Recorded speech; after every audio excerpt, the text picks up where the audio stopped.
Mm, mm, mm, mm. Good morning.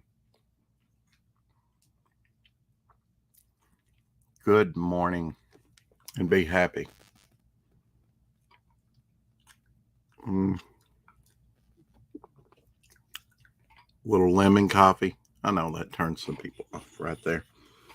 Um, mm, some hash browns, little sea salt on there, just a little bit of ketchup to mix in with it. hmm Good morning to you, Lorenzo. It's a beautiful morning, or so I heard. Been up a little bit riding. Went outside. Let Abby out. Kind of cleaned around my ash tree. That's my main shade tree on the back patio. My back patio consists of a concrete slab. Got a great view. I hope they don't ruin it. Um, there was a church property of 13.3 acres behind me. Good morning, Margot. Um, I guess it's about afternoon for you. Would you like to come on? I will send you the link and have a little chat. I'm just having breakfast. No pressure. You don't even have to respond. You can just sit back and listen to my melodious voice while you accomplish your great things.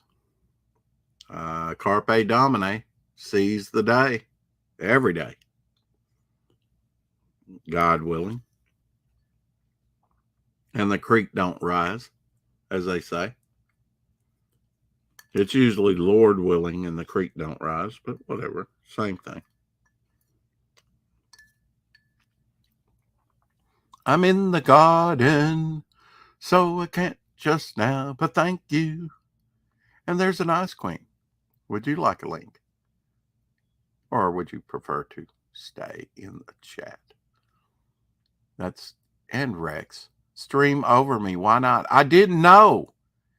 I should have checked. I'm sorry. Yes, it's Carpe Domine. Rex. Did I say it wrong? Perhaps. Well, thank you. Thank goodness Rex is on. Yeah. I probably streamed over him too. I really should have looked. Ice Queen, I am so sorry. Are you kidding me? 3 hours ago. Wow, it was about time to stop anyway, right?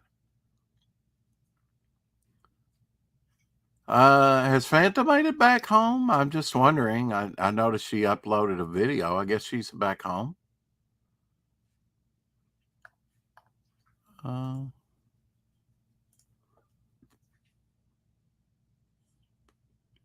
go up there, Ice Cream. He'll never believe us. Never believe you about why. Why am I a traitor? I'm sorry. What? Sure, send me a link. Okay. Um, were you on with the captain? Is that it? Nah, that weren't us. Yeah, she came to watch my stream. Yes, Rex, her boy picked her up. Oh, okay. Yes, I'm reading them out of order. Little lemon coffee, hash browns. Well, come on, Twitter. Let me just open up a new Twitter. It just stalled there. The bird's just sitting there, not even laying eggs. Hmm.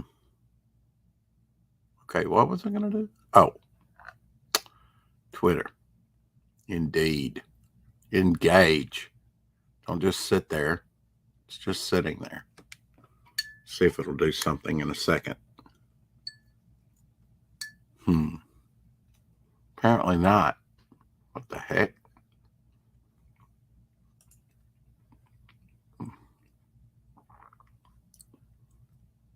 Uh, hmm.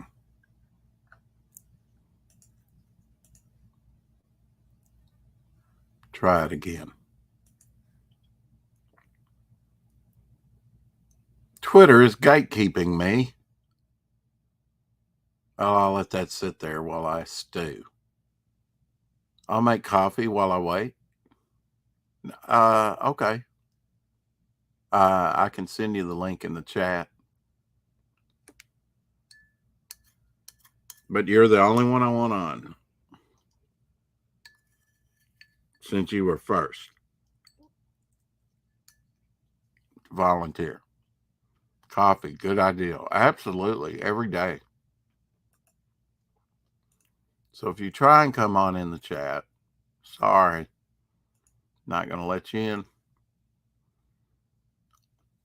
But Ice Queen can. Since Twitter is just sitting there, it's amazing. I think I was just on Twitter and I closed that out. I don't know when, earlier today. Now it's just sitting there, stalled out. Never seen that before. Well, Wise Queen gets her coffee, which is essential. But it's like afternoon. Well, coming up on afternoon over there, right? Afternoon over there. There. I didn't make a mound of hash browns, just a bowl full. That's all I need. I snacked during it. 11 people watching? Wow. Let me see something, which is this, which is watch my own stream, which is hit the like button. There was only 3 likes and 11 people in here. What the hell? Hit the like button, please. Hey, Glenn. It's good to see you. I haven't seen you in a while. I know it's a convenient time for you. Glenn, you're royalty. I will let you in if you want to come in. The link is in the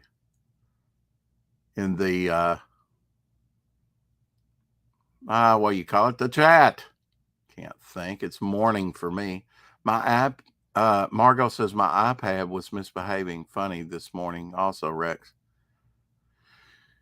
Yeah, there are things afoot, aren't they? Kind of like, and I was going to read something that Pal Ryder had posted. So I just had Twitter up. So I don't. Oh, here's Twitter. Finally came in. See, Kate from Orlando put a piglet saying good morning, Twitter friends. Let's see. What was that on? Notifications. I believe Pal Ryder, you can verify this. A question. He had a good question. And then I think Richness and Vic King and Shadowhawk responded. I believe the question originated from you, Pal Ryder. A question and a suggestion. Where can people buy your books after the crowdfunder is closed?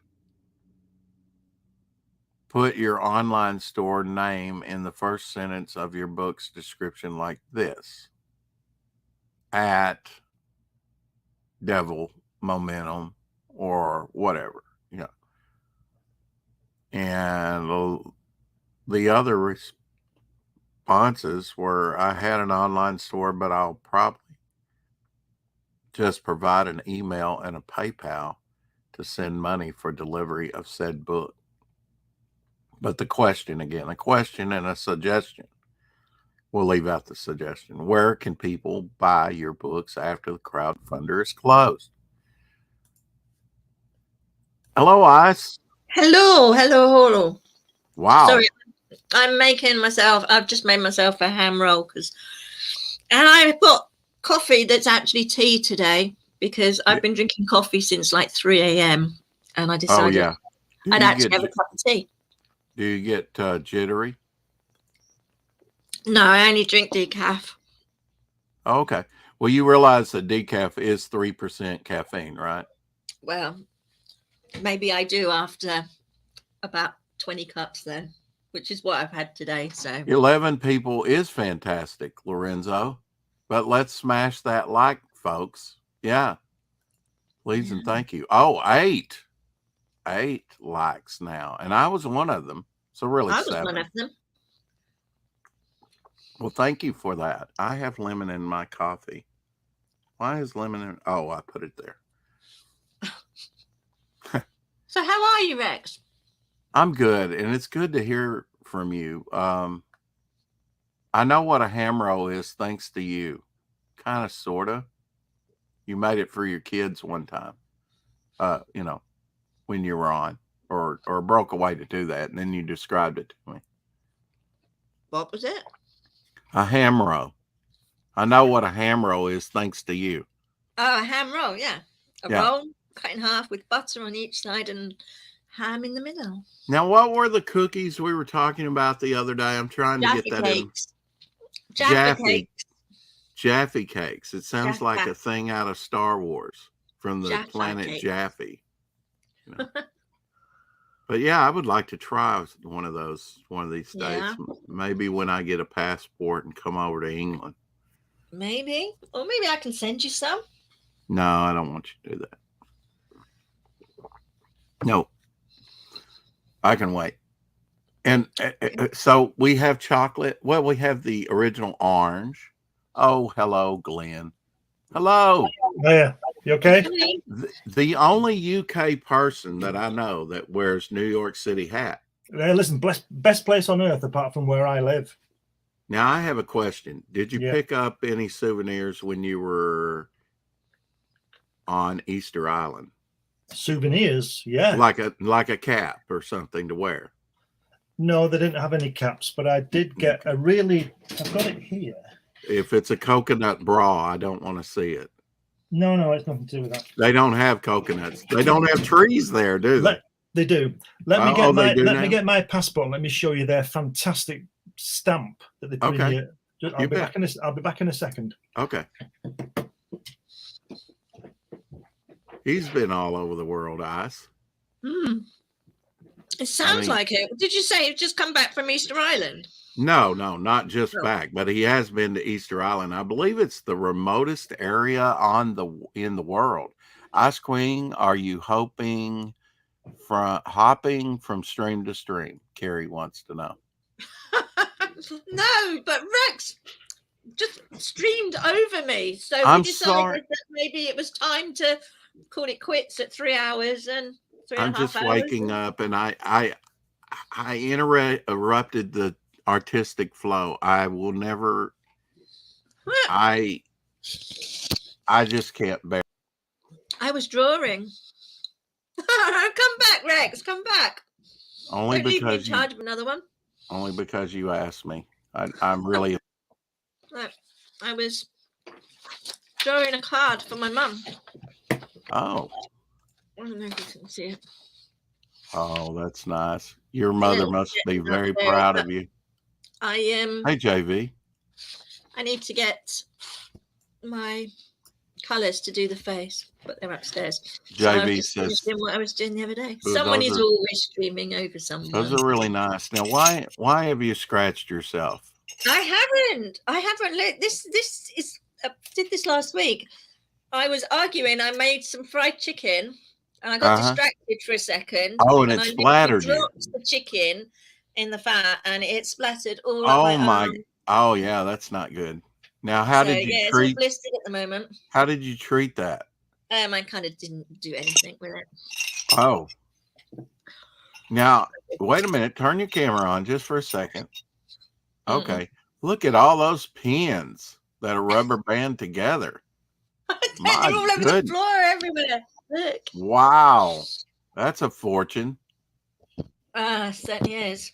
Certainly is. Now, is that your set nail polish black, or is that a deep purple, or what? I mean, no, it's black. You have different types, I know, right? Or do you usually wear black? I usually wear black or dark blue. Okay. sometimes dark purple, but there'll be a dark color. And I usually have sparkles on top, but I couldn't find my sparkly nail varnish this morning. Okay, well, first time I saw you, you just had a little bit chipped off. I mean, it was like in the middle of your nail. That's normal. If you see me in a couple of days, it'll be like that. You're a hardworking woman. Yeah. Yeah. I mean, you stick your hands in the washing up as much as I do, and it all seems to just come off. Oh, I'm sorry, Glenn. It's okay. Sorry. No, you go ahead. Can I finish eating my roll now in silence? Glenn's so quiet. Right. First of all, you know the Moai, the statues on Easter Island. Well, they're made from this. It's like rock. It's called tuff, Tuff, tuff, and it's softer than concrete, but it's still very hard. So I brought some of that back. Oh, now that's cool. Do they tell you not to? They tell you not to go on the Ahu on the platforms, which I didn't. I respected that. So I bought a few pieces back, as you do. Did you buy them or did you just pick them up? No, it's on the floor. And this is obsidian. Oh, yeah. Mm-hmm. Which is really nice. Now, so I've got quite a bit of that. Now, I want to show me passport with their stamping, which I think is unique. I don't know anybody else who's got one of these. I'm sure lots of people do, but I don't know them. And look at that.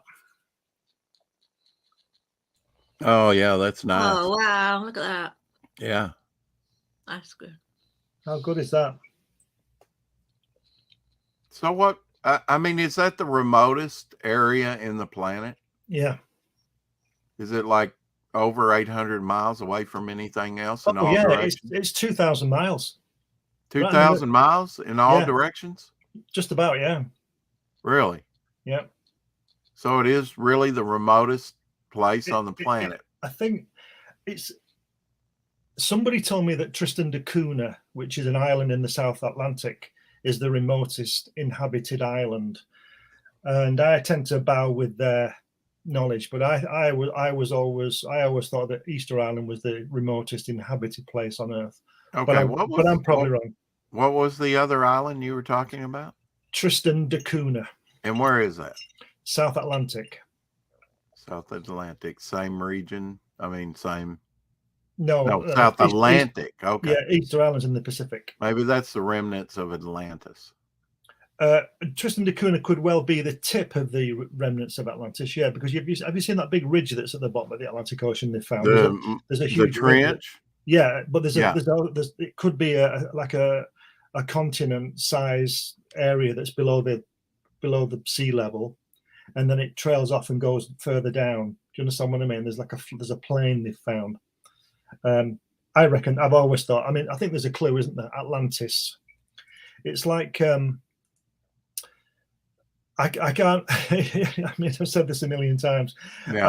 I wish people would realize that when they start blaming Christopher Columbus for all the ills of the South America, and North America, he didn't actually get to North America. He only got to what is now Haiti and places like that, and the Caribbean. He didn't actually go to touch the landmass of North America. So he didn't discover North America. But there's a clue, isn't there? America. There was a guy down there that around about the same time called Amerigo Vespucci, Italian guy. Amerigo, America. That's a clue. Mm-hmm. So, but anyway. Well, I mean, the Marianas Trench runs around the planet like the seam of a baseball. That's where the continental shift and the big Pangea, scientists call it, broke apart. That's the deepest point on the Earth. It's 7 miles deep. It's twice as deep as Everest. Okay, here's a trivia question. Ice, are you there? I'm here, but I'm not very good at trivia questions. So you're okay. Well, this is for both. This is for both of you. Okay. How many people have been to the bottom of that trench? Oh, I don't know, but I know one who has, and that's James Cameron, the Titanic director. But I would imagine that he's not the only one. What's your guess, Ice Queen? My guess would be. Well, you done guessed one. You said one. No. I said I only know of one. Oh, okay. Your guess is what then? 25. What's your guess, Ice? I have no idea, but you know what? I'm going to guess 3, which will be James Cameron now that you've said it, and 2 cameramen. No cameraman, but you are absolutely. He went down on his own. You are absolutely right on the number, Ice Queen. There were 2 gentlemen that first did it in 1962. Wow. And they had their craft under a giant, like, dirigible or balloon. And you know what they filled it with? Gasoline. Oh, my God. And they were down there for about 10 minutes and, hit the bottom and the silt comes up. They didn't see much, but they made history in 1962 by going down there. It took hours to get down there. Of course, I have that documentary with Cameron, when he went down. And it must be a lonely feeling because if anything goes wrong, you're screwed. Yeah. And you're all alone. And it takes hours to get down there. It takes hours to get back. It takes 22 hours to get down because you've got to decompress. And then, I'll decompress when you come up. It takes 22 hours. Yeah, and I'm sure it's cold. It gets colder and colder. It won't be cold, will it? Because you'll be warm inside your capsule, won't you? Well, I think he got a little cold in there. I did hear that one of the windows of his submersible cracked on the way down. Yeah, it did. And you can't just come back up, otherwise you get the bends and die. So he had to go. I'm surprised that you haven't got that documentary. It's worth watching. I think I've seen it. I think this is where I'm getting the information from. But okay. I wouldn't go down there. I'd go into orbit, but I wouldn't go down in the sea. Well, we know more about the moon than we do the sea. Yeah. The oceans. Yeah. How about you, Ice? Would you go down if you had a seat on the submergible? I would not. No, I don't say I'm terrified of the sea, but I'm really cautious of the sea. I've had so many recurring drowning dreams that the sea kind of scares me. Well, I wouldn't go to the moon either. No. When I went to Easter Island, I nearly fell off the side of the cliff. I told you about that, didn't I, Rex? I've got a photograph in my book of what happened. Was that there's this place called Ovai or something. It's called this beach. I can't remember now. And there's a cave above.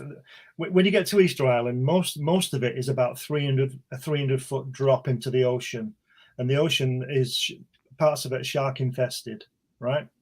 So if you survive, it's a sheer drop. It's a straight drop. If you survive falling 300 feet onto the water, which would be like hitting concrete, you survive that. Right. A shark will probably get you, because if you survive that, you're going to have to swim around to get off, because you can't just get out because it's just sheer. Anyway, so there was this cave up on Abahi Beach, and I wanted to go in this cave and take some photographs. So I climbed up. And I took my tripod with me, and I set my camera up, and I set the timer for 10 seconds. And I thought, well, what I was going to do was it was only a small cave. I'm 6'1". I couldn't stand up in it. It was awkward for me because it wasn't very big, about the size of an average sized bedroom, but lower. I had to crouch down. So it's quite awkward to move about.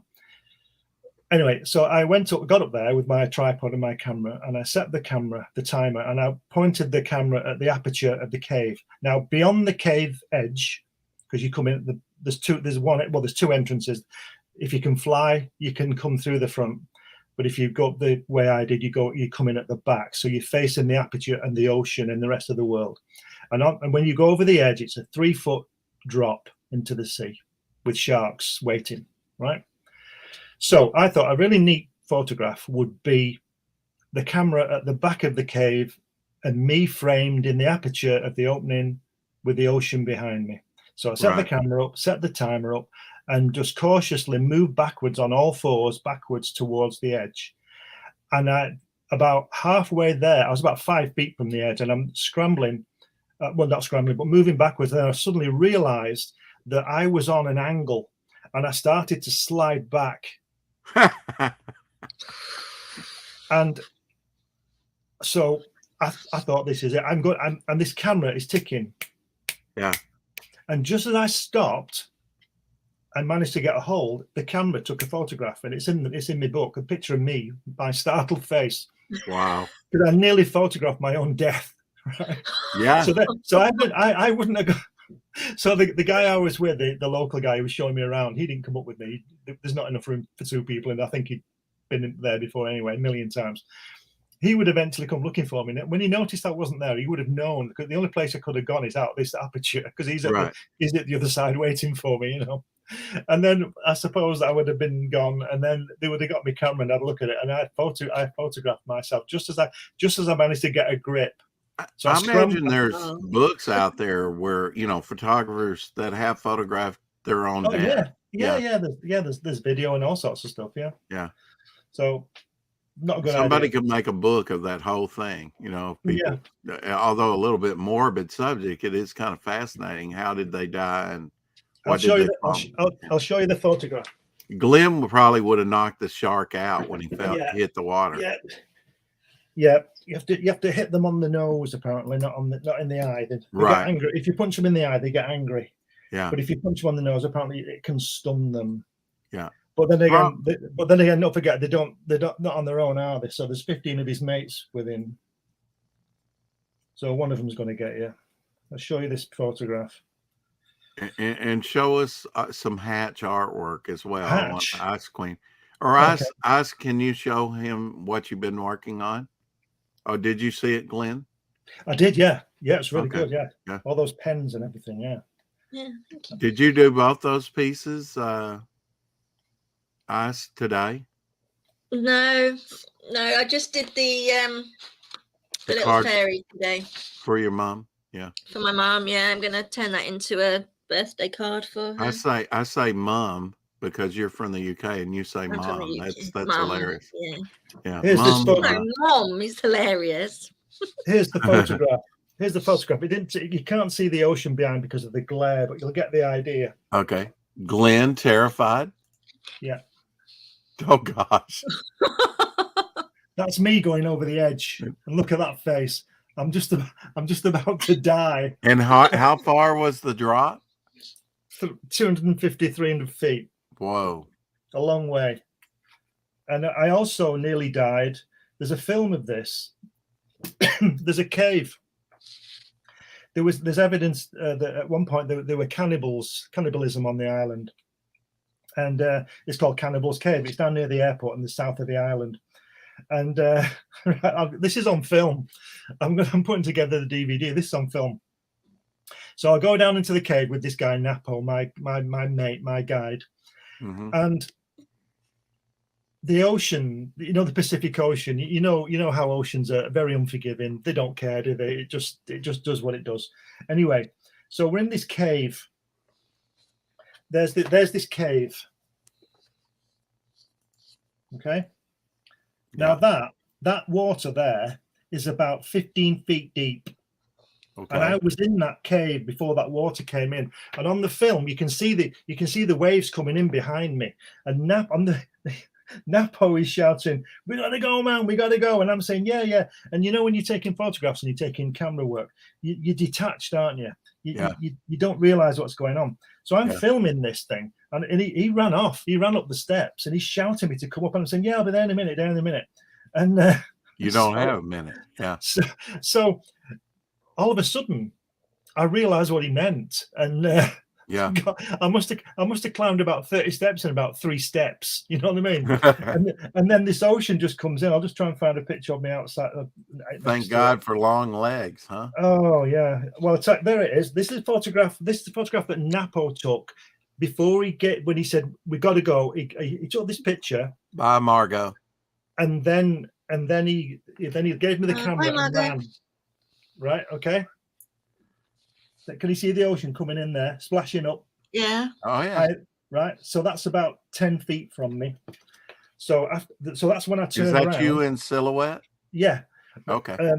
And then I turned around and saw what he meant, and got the hell out of there. Yeah. And I'll show you what it was like from the. You would have probably been bashed against the rocks, don't you think? Well, I'm not the best swimmer in the world, so I probably would have drowned as well.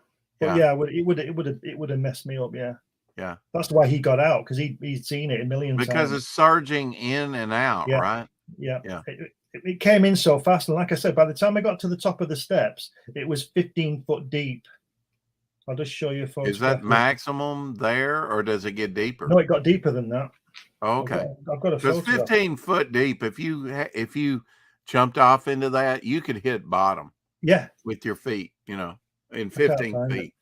There's a photograph of me on top that Napo took after I got 20, out. maybe not, because of the resistance of the water. Well, and don't forget though, it's moving. It's surging. This is really pulling. The undertow was amazing. Yeah. And could it have sucked you out? It would have done. Yeah, it would have sucked me out and took me back in and smashed my head against the wall and drowned. Right. Me. I can't find it. And made some shark very happy. Yeah. I was going to go snorkeling, but what time of day was it?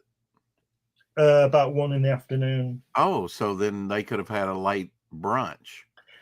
They don't know. They've no concept of that. They just eat, don't they? They just yeah. Well, who knows what's in a shark's little tiny brain? It is quite tiny. It thinks food, mine. 24/7. Yeah. Yeah. But they're much maligned creatures. I think it's one of those things. Nobody ever got eaten 15 feet away from the sea, did they? So don't go there. Don't go there. I wouldn't bet on that, Glenn. How's a shark going to eat you 15 feet from the sea? Some of them come up on the beach to grab things. Yeah. Keep out of the way. Keep out of the way. Keep out of the way. Okay. Well, I'm trying to find nice knowing you. Try that sometime. Well, no, I'm not doing anything. Test me. Let's just see. Got to see this photograph. It gives you an idea. I'm putting this DVD together of all this footage. I've got about 6 hours of film. I'm trying to edit down. I think he's calling me stupid eyes. He said I have no idea. No, I don't, unless I see it. I'm not saying you're stupid. I know. If anybody's stupid, it's me trying to take a photograph in front of a 300-foot drop. Now, Glenn, I want to have a secret meeting with you. Do you? I do. Okay. And talk about a certain place in the world. Yep. Because you're informed on places and you would know about this. So, and I need this for story research. All right. Okay. Yeah. And I want some firsthand knowledge. If I've got it, tell me what you know. Tell me all your secrets. Hell Shadowhot. There's my co-host. He's probably at work.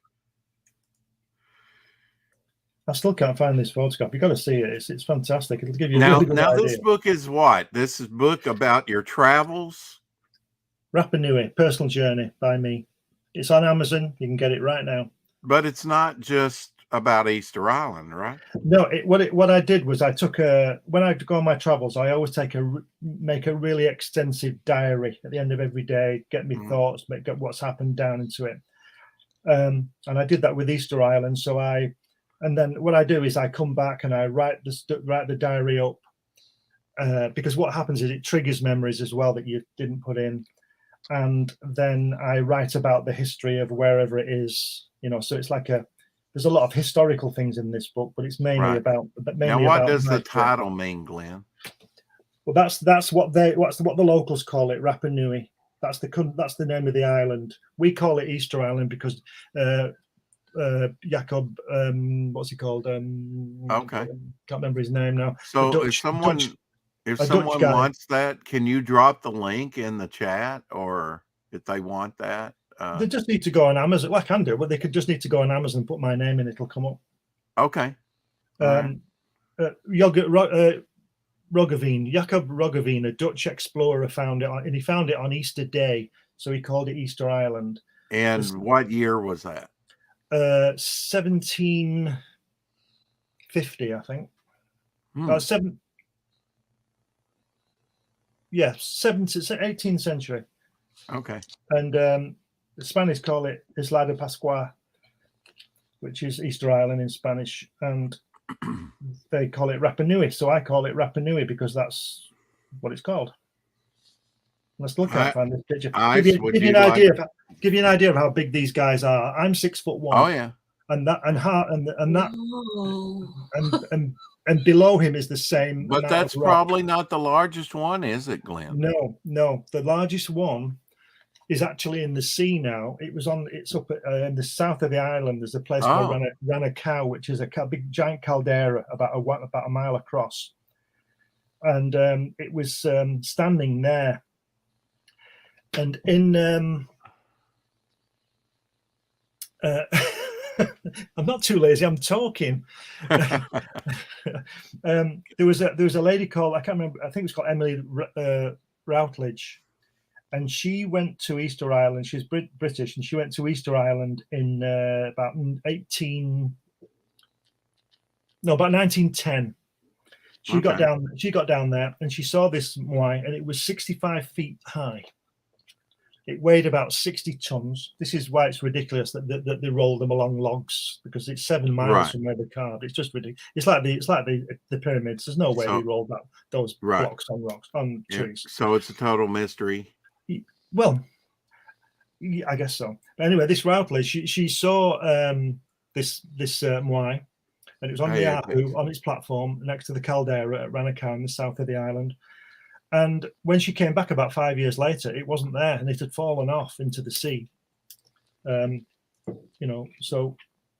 well, let me just give you I drew a map. I drew this map. Right. Okay. There's Ranacao, and there's Tongariki, and that's where the quarry is. That's where there's a massive mountain there, and that's where all the moai are carved from. Okay. Now it's about 6.5 miles from Tongariki to Ranacao. Down to there, to the edge of the thing. Okay. 6.5 miles. Now your eyes will tell you that you can't roll a 65-ton block of stone over a few stubbly trees for 7 miles. And it's not downhill. No, it undulates. It goes up and down, but there's no steep. It's pretty flat, really. Right. But there's that stupid film, isn't there, that some people said they used to walk them, used to put ropes on their head and walk them. Right. Now, and these guys proved it. Well, they proved it with a papier-mâché 200-pound model that was half the size of this 65 feet one. Do you understand what I mean? So how are you gonna walk a 65-foot high, 60-ton block of stone 6 miles? Right. I don't know. You tell me. Well, it's impossible, isn't it? Yeah. It's just ridiculous. It's stupid. Speak nice to it and say, "Come here." Well, but anyway, it's there's part of the quarry where the moai are cut out. So there's an actual quarry. Okay. Yeah. It's made out of the island. Yes, it's a volcanic tooth. Interesting. I'm going to have to get that book. If someone wants that book, what would be the price of it on Amazon? I'll tell you. I think it's about and how many? It's £20. And how many pages is that? It is 230 pages. Wow, substantial. And it's full of photographs. Wow. Do you have more than one copy there at your house? Yeah. Okay. I want one of those sent with my DVD. Okay. And my other book. Okay. Might as well send them together. Okay. We can sort that out. Yeah. I can't find that photograph of me. Anyway, but yeah, it's Apex wants to know, where's the link to buy the book? I think you could sell some of these books today, Glenn, if you put the link in the chat. Let me just get there. Let me see. There we go. No. Hope everyone's having a good week. It's Friday. Thank God for the weekend. Better go to .com, haven't I?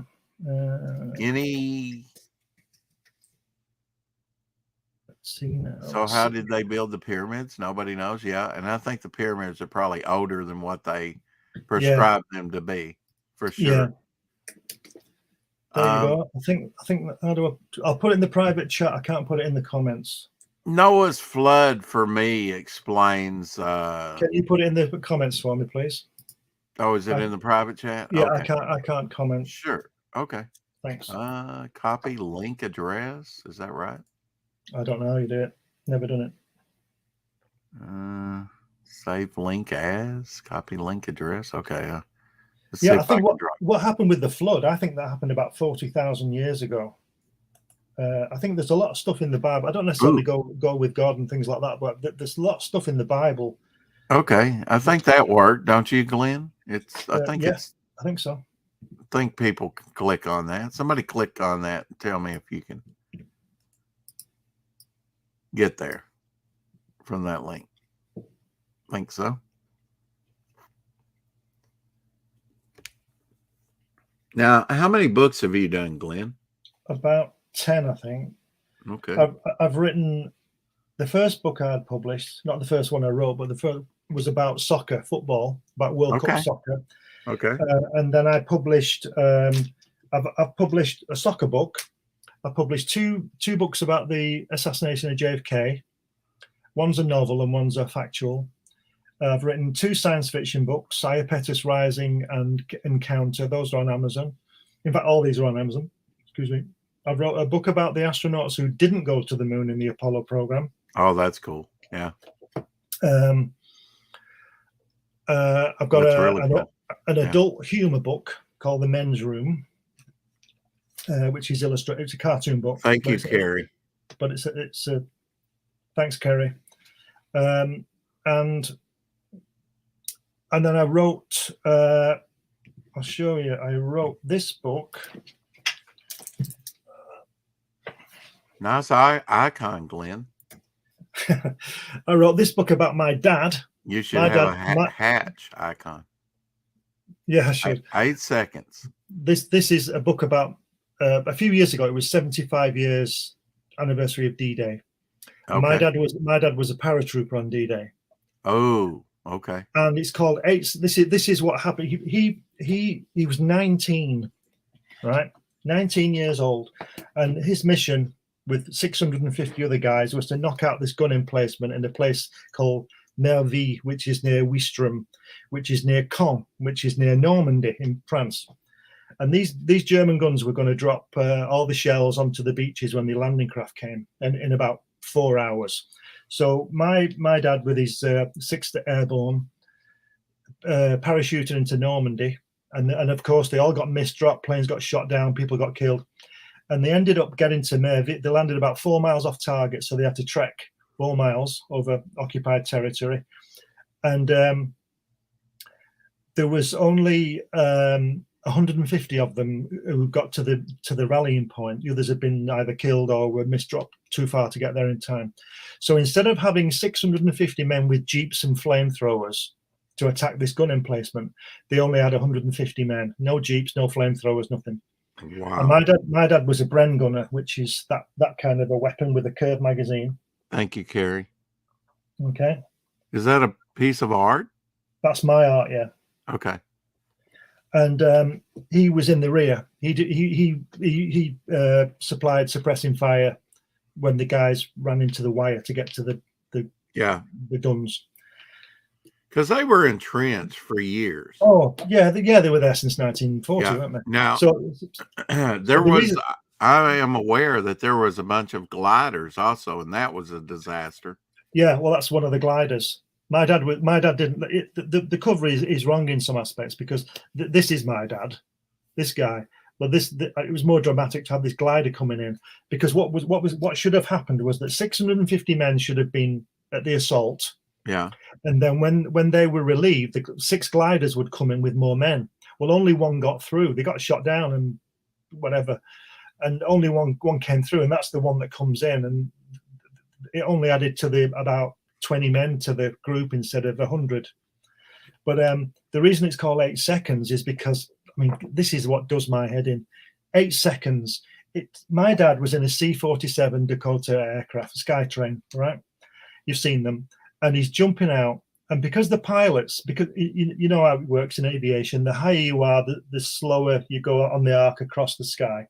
It seems, you know, you got more chance. Yeah. So what they did, they were supposed to jump from 2,000 feet. Right. But the pilots thought, well, if we're up at 2,000 feet, we're going to get shot down. And yeah, because there's a lot of flak, right? Yeah, and planes getting shot and veering off course and all sorts. It must have been. I can't imagine what it was like. It was chaos. Yeah. And so what the pilots did, they worked this one out really quick. They flew at 500 feet to get across the area quicker, to try and get below the ack. So that meant that the men had to jump from 500 feet, and it take from the doorway to the ground took my dad 8 seconds. The parachute barely broke his fall. And he jumped from what height? I'm sorry. 500 feet. Oh yeah, 500. That's barely enough to get your parachute open. Yeah.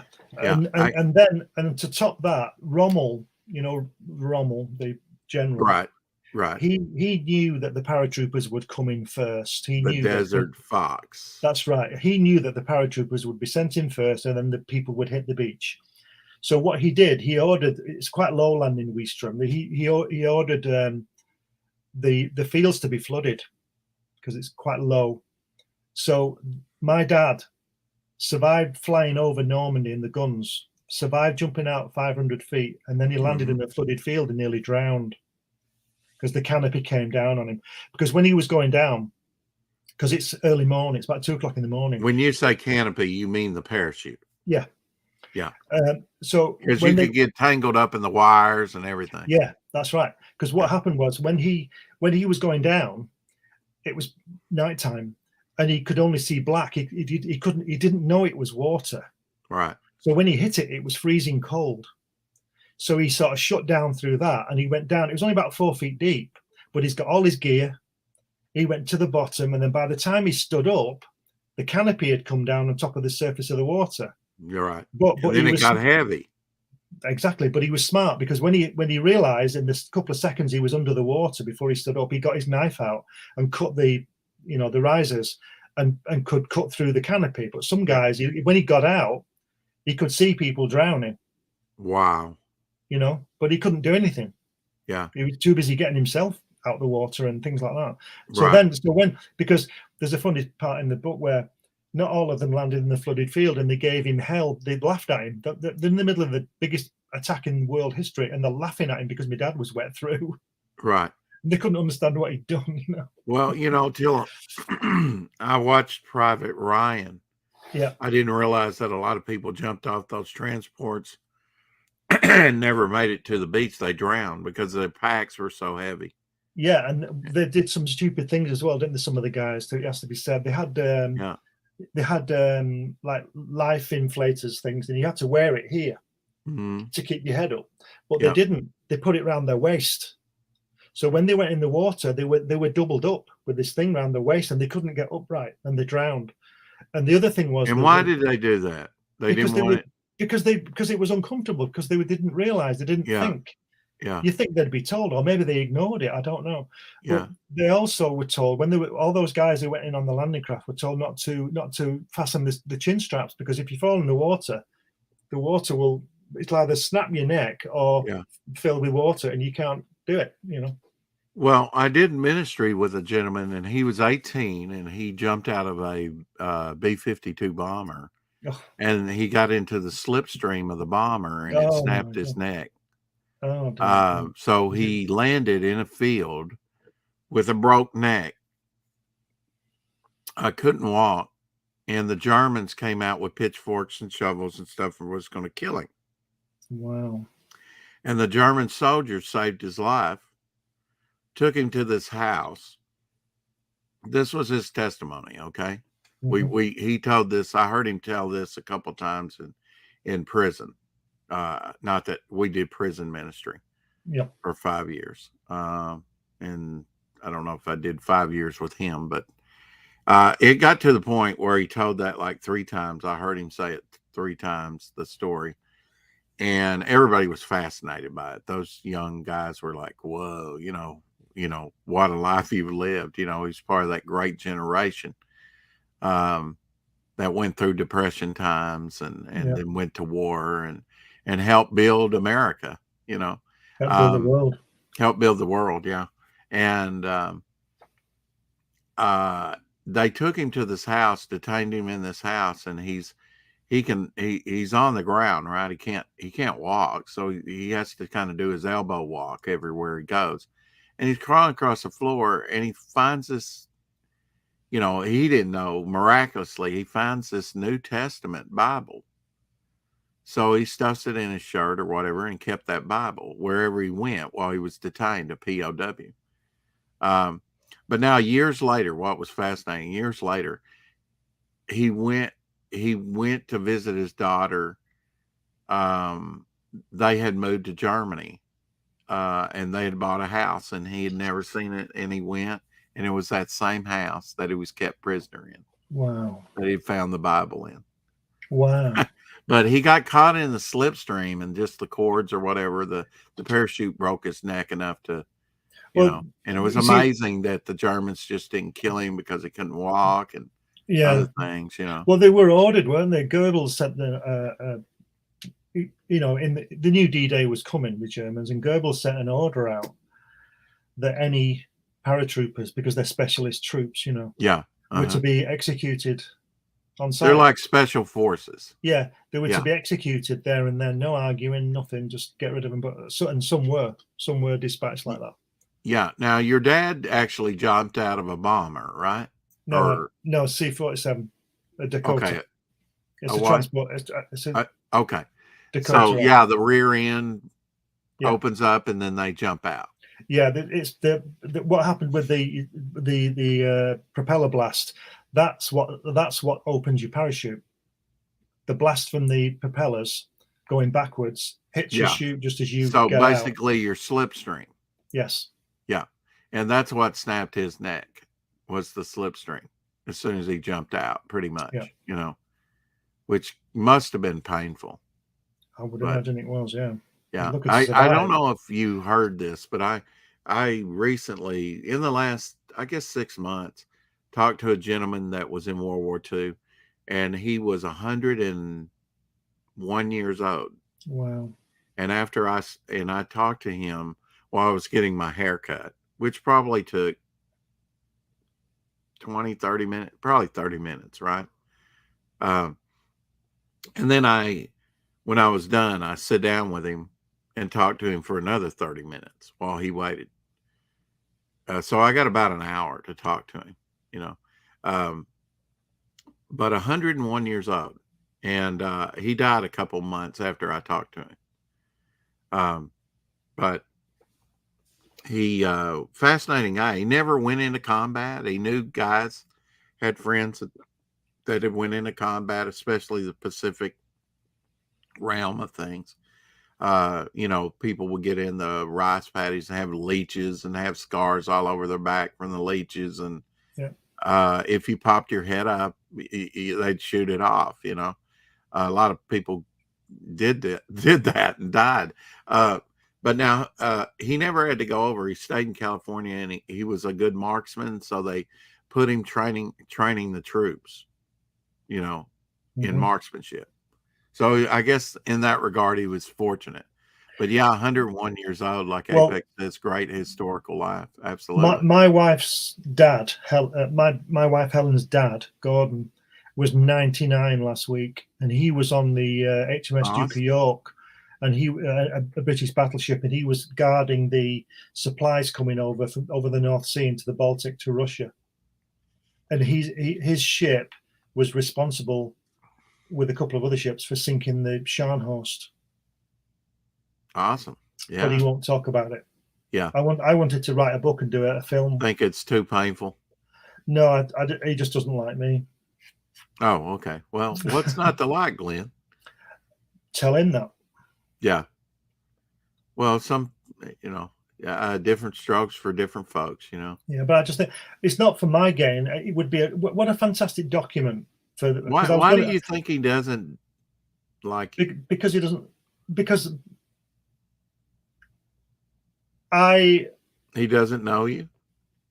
He knows me. He's known me a long time. He's known me 50 years. But let's put it this way without getting too personal problem, huh? I went out with Helen back in the mid-70s. We split up. She got married, and then I came back 30 years later, and she ran off with me. Oh. So now wait a minute. Run off. Come on. Yeah, we're married now. Yeah, well, I mean, but she wasn't married at the time, right? Yeah. Oh, she was. Yeah. Okay. Divorced him and we dated. We dated for a couple of years. Then we split up, and then she got married, and I didn't. I was never going to marry anyone. I never got married. I had a couple of relationships, but I never got married. As far as I was concerned, when I was 20 years old, Helen was the only girl I was going to marry. So we didn't see each other or speak for 25 years. Wow. And then I wrote one of my Kennedy books, which I'd begun researching at the time. I was going out with her. I finally got around to writing the book and publishing it. And so I sent a copy to her mum and dad's, because I didn't know where she lived. I sent it, via their house, which was near me. She lived a few miles away, it turns out. And then she rang me. I got a phone call one Saturday afternoon. And it was her. It's the first time I've spoken to her for 25 years, inviting me to a barbecue and to Dad's. And I said, yeah, I'd love to. Yeah.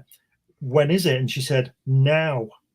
So I got in the car and I drove to her mum and dad's house, and she was there. And I'll tell you something. This isn't a secret. This is no big deal. Well, it is a big deal, but it's not top secret. I was walking up the drive, and if Gordon, her dad, and her husband then, because he knew who I was, if they hadn't seen me, right? If they hadn't seen me and waved and acknowledged that I was there, at the same time as I saw her, I would have turned on my heel and gone, because it was still there. Yeah. 30 years later, it was still there, and I couldn't have coped with it. Kind of welled up in your throat. Yeah. Yeah. I would have turned and gone. Yeah. Really would, but I couldn't because they'd seen me. So I carried on, and then. Well, you scoundrel! I mean, you're kind of like Stan Lee. That's the way he did it. His wife was married at the time, and then he said, "You're going to marry me," or whatever. And I guess she agreed because they got, she got a divorce and married him, and they were married for a long time. Yeah, there you go. You think it's just that you have a soulmate out there somewhere? And sometimes people pick wrong, and then and then in like your case, you finally, I mean, you kind of knew for a long time, 30 years. I've known her since 1973. Yeah. Yeah. What a beauty, huh? Yeah. And she's just the same. She's just gorgeous. Yeah. And she is gorgeous. You shared. Yeah. She's beautiful. In fact, I'm going to show a picture of her. Is that okay? Yeah, of course it is. Yeah. Okay. I just have to bring it up here on. You sent some pictures. Actually, I have to go to Facebook for that, don't I? Because you sent them via Facebook. I'm so used to going to Twitter. All right. And she, right as we speak, I've just taken her to her studio, and she's finishing off a ceramic hatch, 9 inches tall. It's 9 inches That's tall. Cool. Yes. And she's finishing that up. I'm going to put the next hatch book on Indiegogo. Is she going to glaze it? Color it? She's not going to color it. I've asked her not to do that. There's like a okay.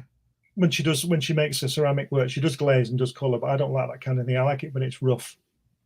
So it's going to be rough. It'll just be all sort of a brownie color. But I've just seen it today. It's absolutely brilliant because she's great. She's now the older man that you drew, was that your father? That's Gordon. That's my father-in-law. That's your father-in-law that doesn't like you. Yeah. Well, it's his loss. Yeah. Well, it's not so much that he doesn't like me; it's just that he doesn't approve. Yeah. There she is. She's gorgeous. Do you know she's got the same figure now as she had when she was 16. She's absolutely beautiful, and she's a fantastic artist as well. She's an absolutely brilliant artist. If you click back, you'll see her face with me. I think can you see it? I just saw it at the bottom there. Oh, on the same picture? What?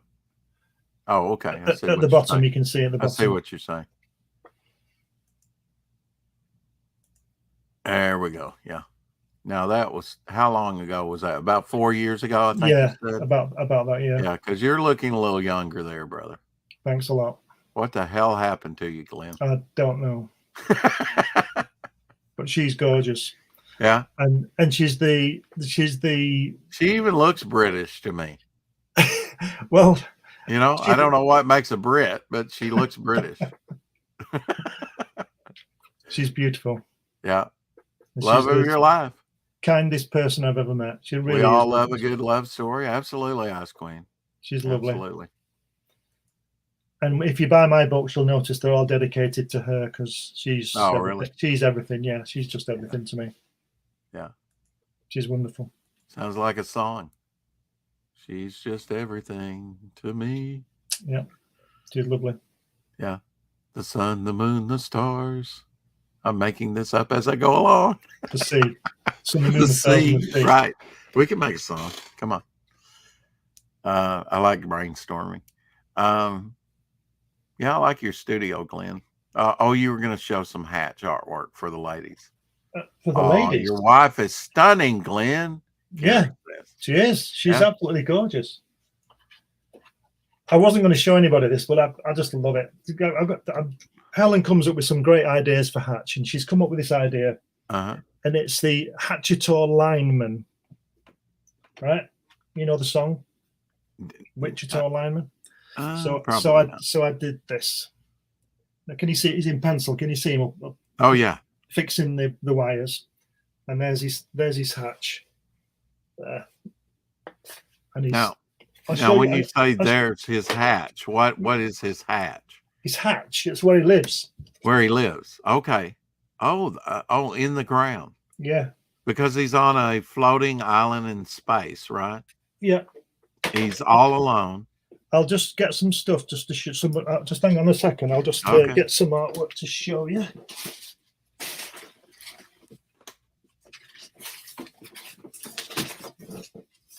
And I'll go back to Facebook and see what I can find.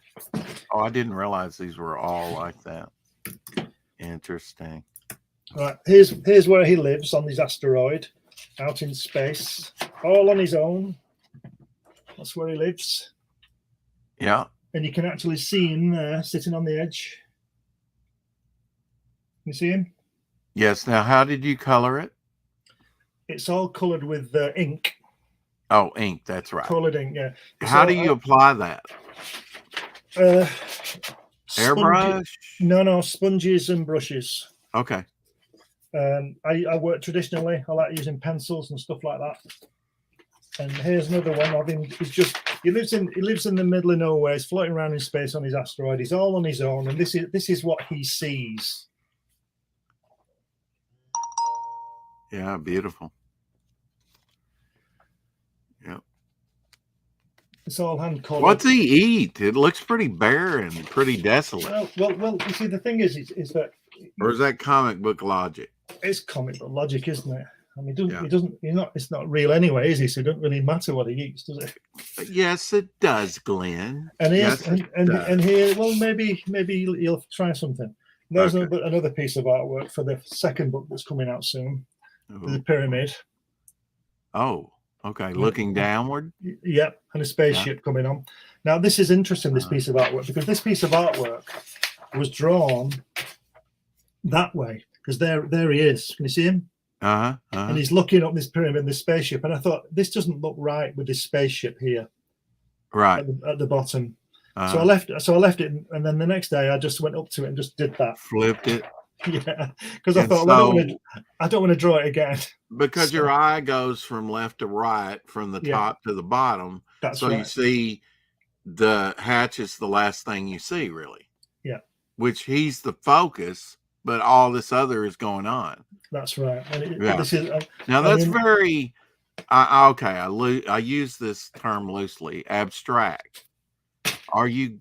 I mean, going for that? Oh yeah. Let me show you this. Yeah.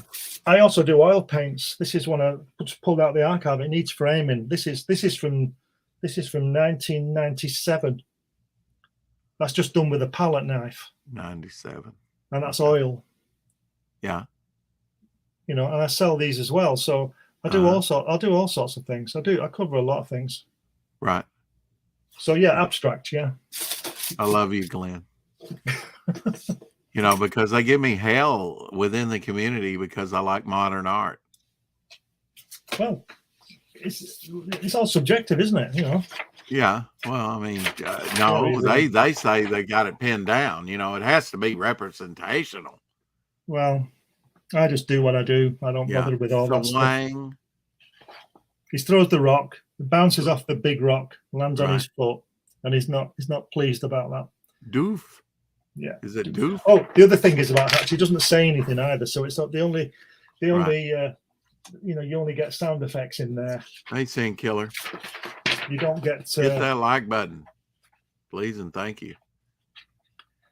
You don't get, he doesn't speak. Right. I love that you've really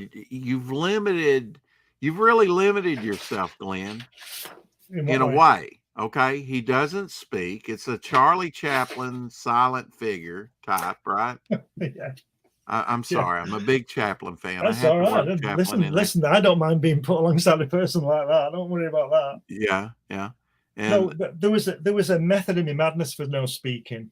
Yeah. And that was because I wanted, years ago when I came up with him in the 80s, my initial intent was to get him into the newspapers. And I thought, well, if I got him into the newspapers, yeah,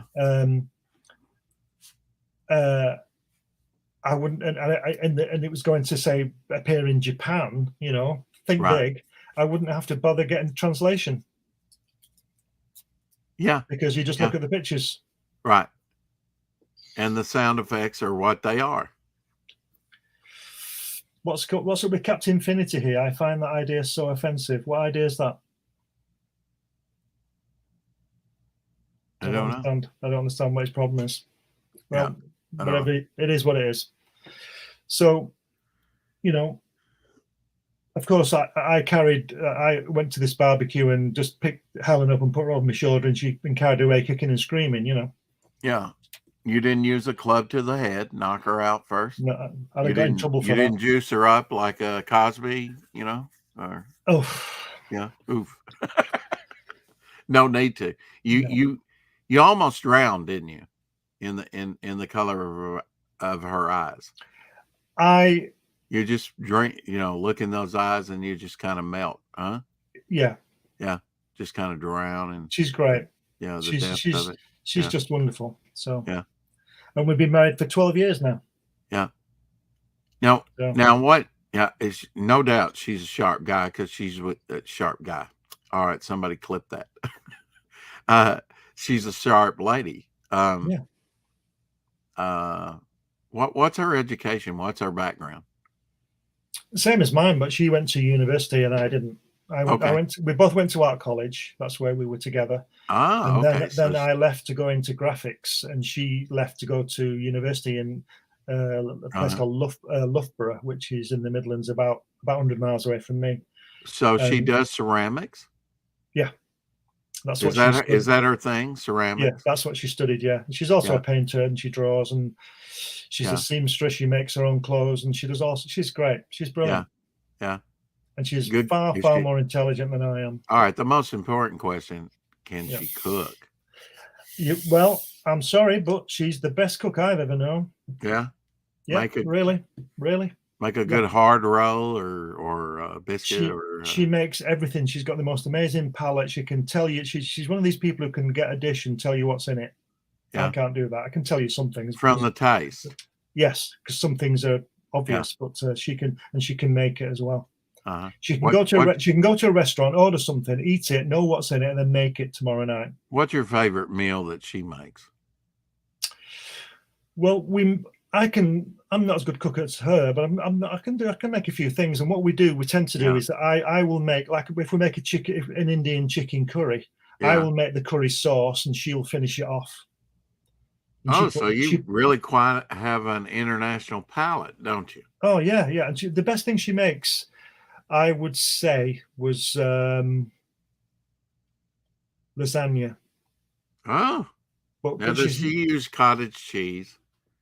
I've got no idea. I've got no idea what she puts. Oh, really? Okay. I just sit there and drink wine and talk to her while she's doing it. Yeah. Okay. But she makes the most amazing salmon dish. A red wine. Yeah, and it's just amazing. Yeah. You all have to come over for lunch sometime. Do you use lemon? Yeah. Well, that would be like me flying over to, like you did, to meet Jack Kirby. Yeah. Yeah. I could meet Glenn Fleming, and then I could write a book when I'm your age. The couple of times that I flew over to see Glenn, the author of so many books. That'd be great. And the creator of Hatch. Yeah. Yeah. So are you a one-trick pony? I mean, well. What do you mean? I know what that means, but what do you mean? Right. Are you like Charles Schulz? You know, where he just did like Charlie Brown, as far as I know. No other characters. Oh yeah, got loads of things. Yeah. Okay. Okay. Not just Hatch then. I'll just hang on a second. I'll just get another piece to show you. Okay. Show your collectibles, and I won't have to show mine. Yeah. Well, let's have a look. Let's see if it's in here. Which, my ears are more, Here's. Let me interesting. Let me show you this. Whoops. Let me come back on. Let me show you this hatch because I'm really pleased with this one. Oh yeah. All right. And I do all the lettering on the board as well because I'm a believer of hand lettering. Right. Hand lettering's the best. Yeah. Yeah. Here's one from a science fiction book that I'm writing and illustrating called The Amazing Mr. Kuiper. Now, you don't do digital at all, right? Do you? No, I have done. You have, but I like to. I like to draw. I like the feel of the pencil on the paper or the board. I need to hire you to do some sound effects for me. This is one of the latest pieces to do with the Queen. Oops. Okay. All right. A tribute to her death. Yeah. Yeah. Well, not. Yeah, a tribute to her, not her death. Yeah. Well, yeah. Well, I mean, it was I'm not glad she's dead. Oh well, right. Yeah. So yeah, I do all sorts of things. You saw that portrait of Gordon that I did. I drew. I've done a portrait of my dad. Yeah. With all his medals, that's all framed downstairs. I'm going to try and get down to Nervi in where he landed and attacked, and put it in the museum there. Wow! So it can stay there forever. Yeah. And also, this book. When this book was published a few years ago, I was going to do a parachute jump into Nervi, but I've got a bad back and Helen persuaded me not to do it. So I probably won't be doing that. But I was in touch with some people there's a guy whose dad was with my dad's unit. He's called Doug Moody. And his dad, George, was in my dad's unit and he attacked Nervi with him. Well, say you did jump. You probably would jump higher than 500 feet, right? Yes. I would hope. Yes. I don't know what that pilot was thinking. He was thinking, I don't want to get shot down. He was thinking, well, I know, but I mean, 500 feet is listen, the throttle minimum. Back. They're only flying about 120 knots, which is just about airspeed. So the propellers, the engines are in danger of cutting. Yeah. Uh-huh. So if they cut at 500 feet, you're only going to go down. Why so slow? Because the blast from the propellers would kill the people as they jumped out, like they did with your guy with his neck. Oh, that bomber was going faster than it. You shouldn't be jumping out of a bomber. Yeah. They fly higher and faster. He's out jumping out. I'm not saying he didn't do it. It's your story, but that would be the reason. So they had to throttle back. Right. And so the blast, the air blast. Now, are you a pilot? Am I a pilot? Uh-huh. I don't have a pilot's license, no, but I did land the space shuttle, though. I told you about that. Oh, that's right. Yeah. On the simulator. Yeah. First civilian to land the space shuttle on NASA's simulator. Well, you handled that well. Yeah. And when they asked me, they came to me and they wanted to interview me. And the first thing, so I said, yeah. And the first thing the girl said to me when she interviewed me, and she said, "How long have you been flying?" And I said, "I'm not a pilot."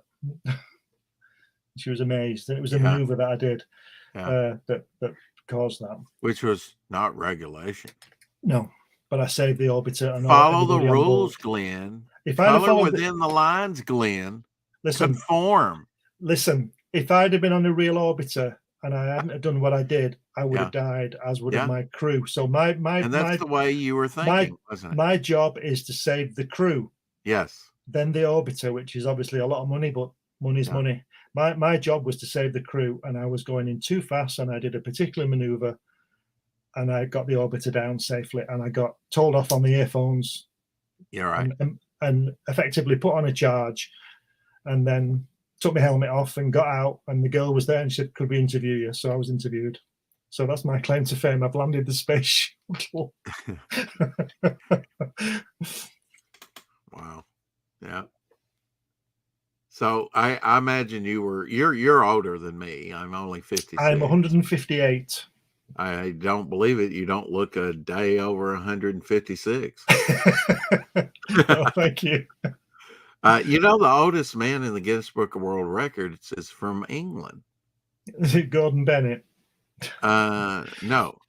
I don't know who that is, but that's Helen's dad. Helen's dad. Oh, okay.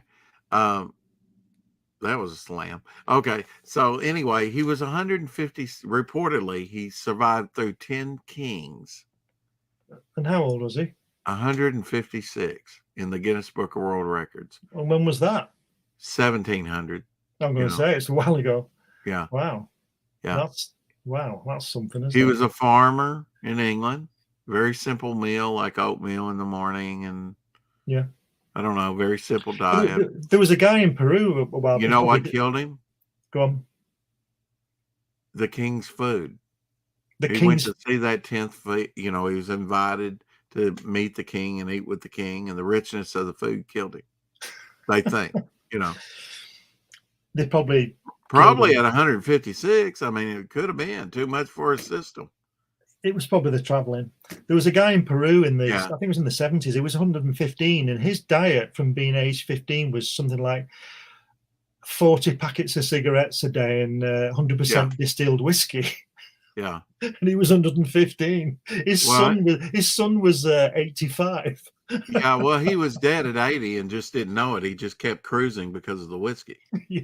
I mean, it's the momentum that carries you. You're right. The oldest lady now is a Native American from America, and she was 142. Wow. Now that's in modern times, okay? Wow. Methuselah. Yeah. Blimey. Hey, Mike. She got all the faculties. Because if you'd not, there's not really much point, is there? Right. Well, I wasn't alive then, Glenn, to ask her, but if I do meet someone from 142 or 156 or 158 like yourself, I will stop by to interview them. I would stop at least to talk to them. Yeah, you should. Yeah, because there's a lot you can learn from someone that's been around that long. When dinosaurs ruled the earth. That's right. I remember killing my first pterodactyl. Yeah. And how do you know how? Okay, here's a trivia question. Since you said that, a missionary told me this. How do you kill a baboon? No firearms. Now you're out and there's a bunch of baboons coming toward you. How do you kill them? No firearms, and they're coming at you. Yeah. So there's going to be 20. And you've got time to pick something up, but I'd get some vine and strangling. Ooh, you're going to get mauled. Yeah. A big mandarin, with those incising. They're going to be all over you, brother. You're going to be like Charlie Chaplin in the circus. That's why I don't go to those places. With the monkeys. Yeah. Go on. So how do you do it? You get a club. In fact, you get 2 clubs because they will grab your club and start gnawing up to your hand till you let it go. And then yeah, but you don't have a club, do you? There aren't clubs lying around. Well, I mean, there's sticks. That's why I said vine. You get 2 sticks, 2 limbs, something to whack him over the head. That's the way the natives do. They carry like staffs with little bulbous heads on there. Yeah. So if they do encounter some aggressive baboon like that, and they will grab that club and start gnawing up toward your hand till you let it go, and you will let it go, and then you're really screwed. Yeah. But see, you don't want just one club because that's what'll happen. But they say while he's doing that, you whack him in the head with the other stick, and then when he grabs that stick from you, you whack him with the other stick till he's dead. Well, that's why they do it. That's why we invented machine guns.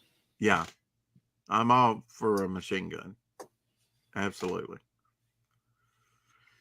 It's good to see that you fall down on the, for firearms, being in a country that doesn't have very many firearms, beyond the military.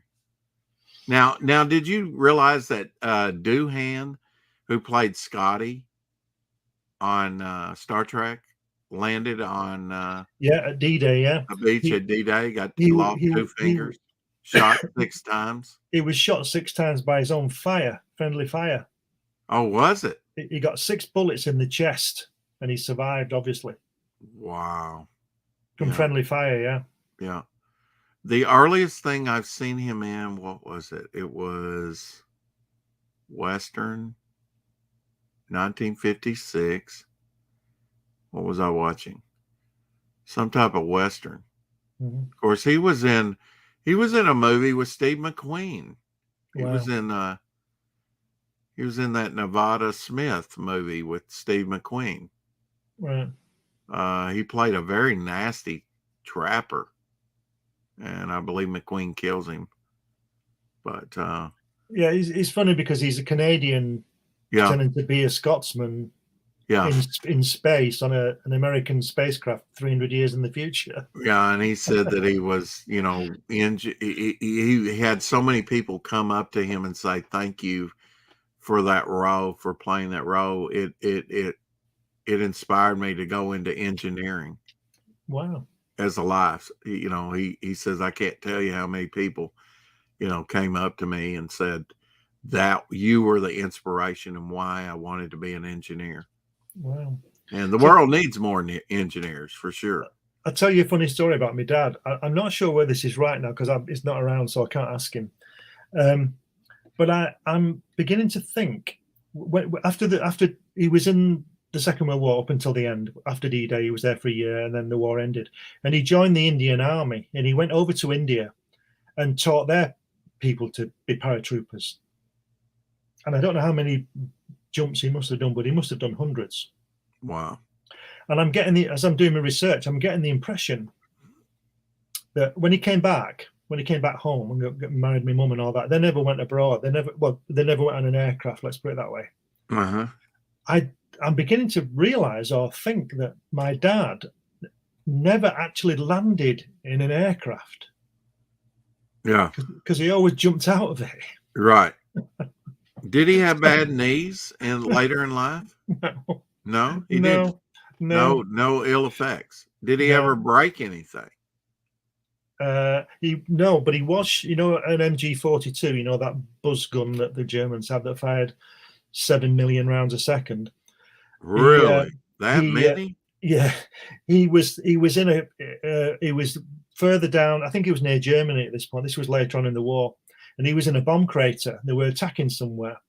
And this German guy had one of those MG42s. I think they fired 1,500 rounds a minute or something. They really do move. They really do. Yeah, they cut you in half, don't they?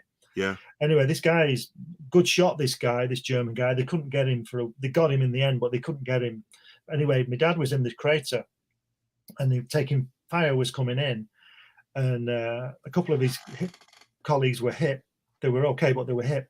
And he was hit in the left arm with 2 bullets, went straight through the arm, either side of the bone. Mm. And he was okay. But if another millimeter either way, one of them bullets would have took his arm off. Yeah. And he was in this crater, and he said this crater was about 10 feet wide, 15 feet wide, and he got hit and he ended up at the back of the crater. Wow. because of the force of this machine. Because this guy wasn't very far away, you know. Yeah. And anyway, they got him. And now, was he entrenched or was he like a sniper? What? The machine with gun. that gun, he's entrenched in like a bunker, right? Or, yeah, he was behind. He was in a building. I think he was behind, away from the window. They couldn't work out where he was to start with. They couldn't see the muzzle flash. They probably had to blow him out of there with a grenade. Yeah, and but they couldn't get near him because he was such a good shot. This guy, and he had, you know, the base of fire he had was such a wide arc. Yeah, they couldn't get anywhere near him. You know, but they got him in the end.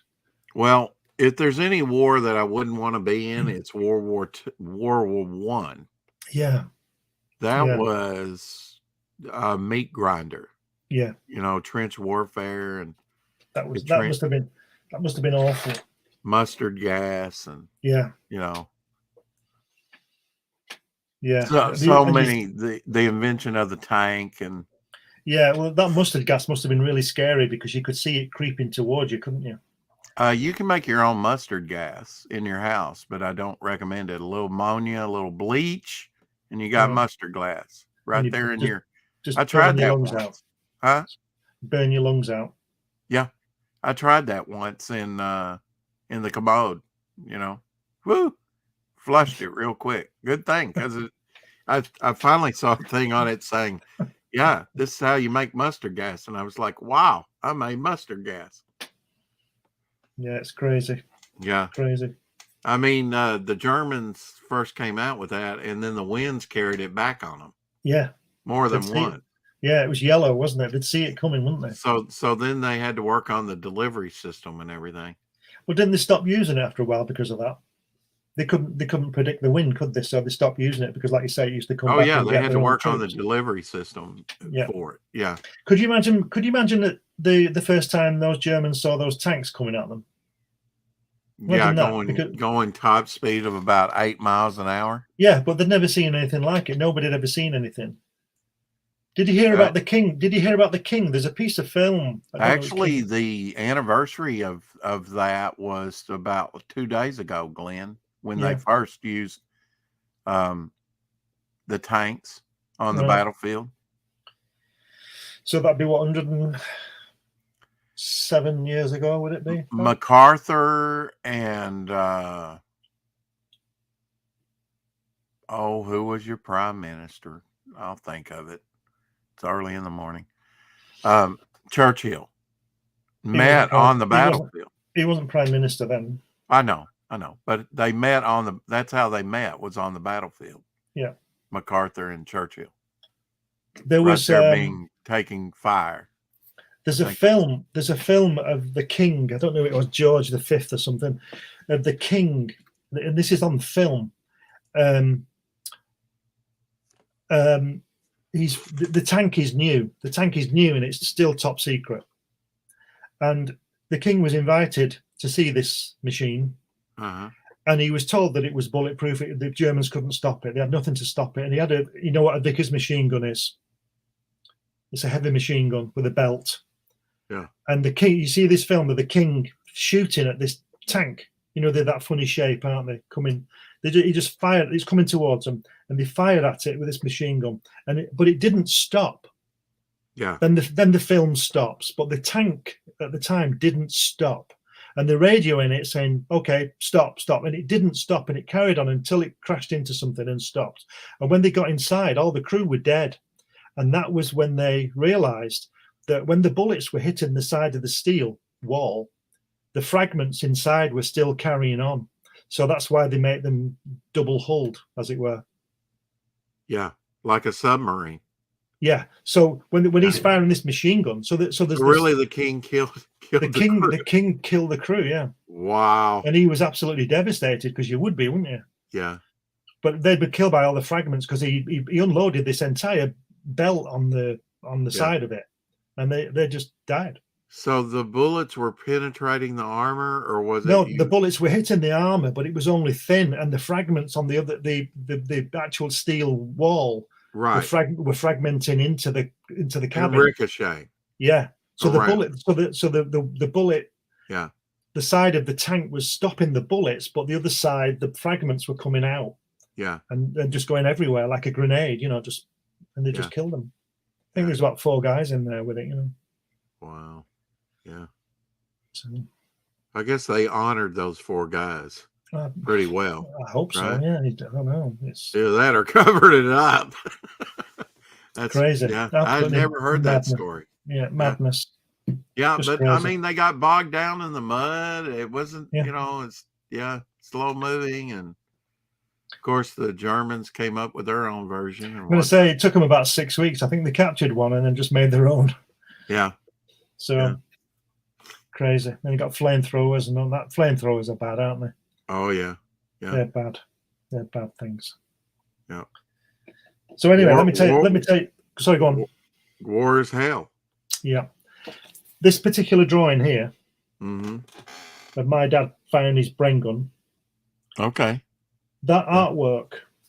What happened was I spent 2 days doing the drawing with all the trees and the gun and everything. Right. And when I looked at it, I was really peeved because it wasn't very good. It's not when you see it close up on the artwork, you can tell it's not finished. And I was really sort of angry with myself because I spent so long not getting it right. So I thought, right, okay. I never throw any of my artwork away, even if I don't like it. I just put it to one side. I keep it all. Right. So I thought, well, I'm not going to throw it away. And I thought, well, I'm going to have to redo this drawing again. So I thought, well, I've got nothing to lose. I'll just throw a load of coloured ink on it. And I think it turned out to be the best illustration in the book. Yeah. Yeah, it's rich in color for sure. And it's not even dawn yet. That's why the flash is so, prominent. Well, you're in good company, Glenn. I mean, Da Vinci didn't finish everything. That's for right. sure. There's many unfinished. There's probably more unfinished works than finished works by him.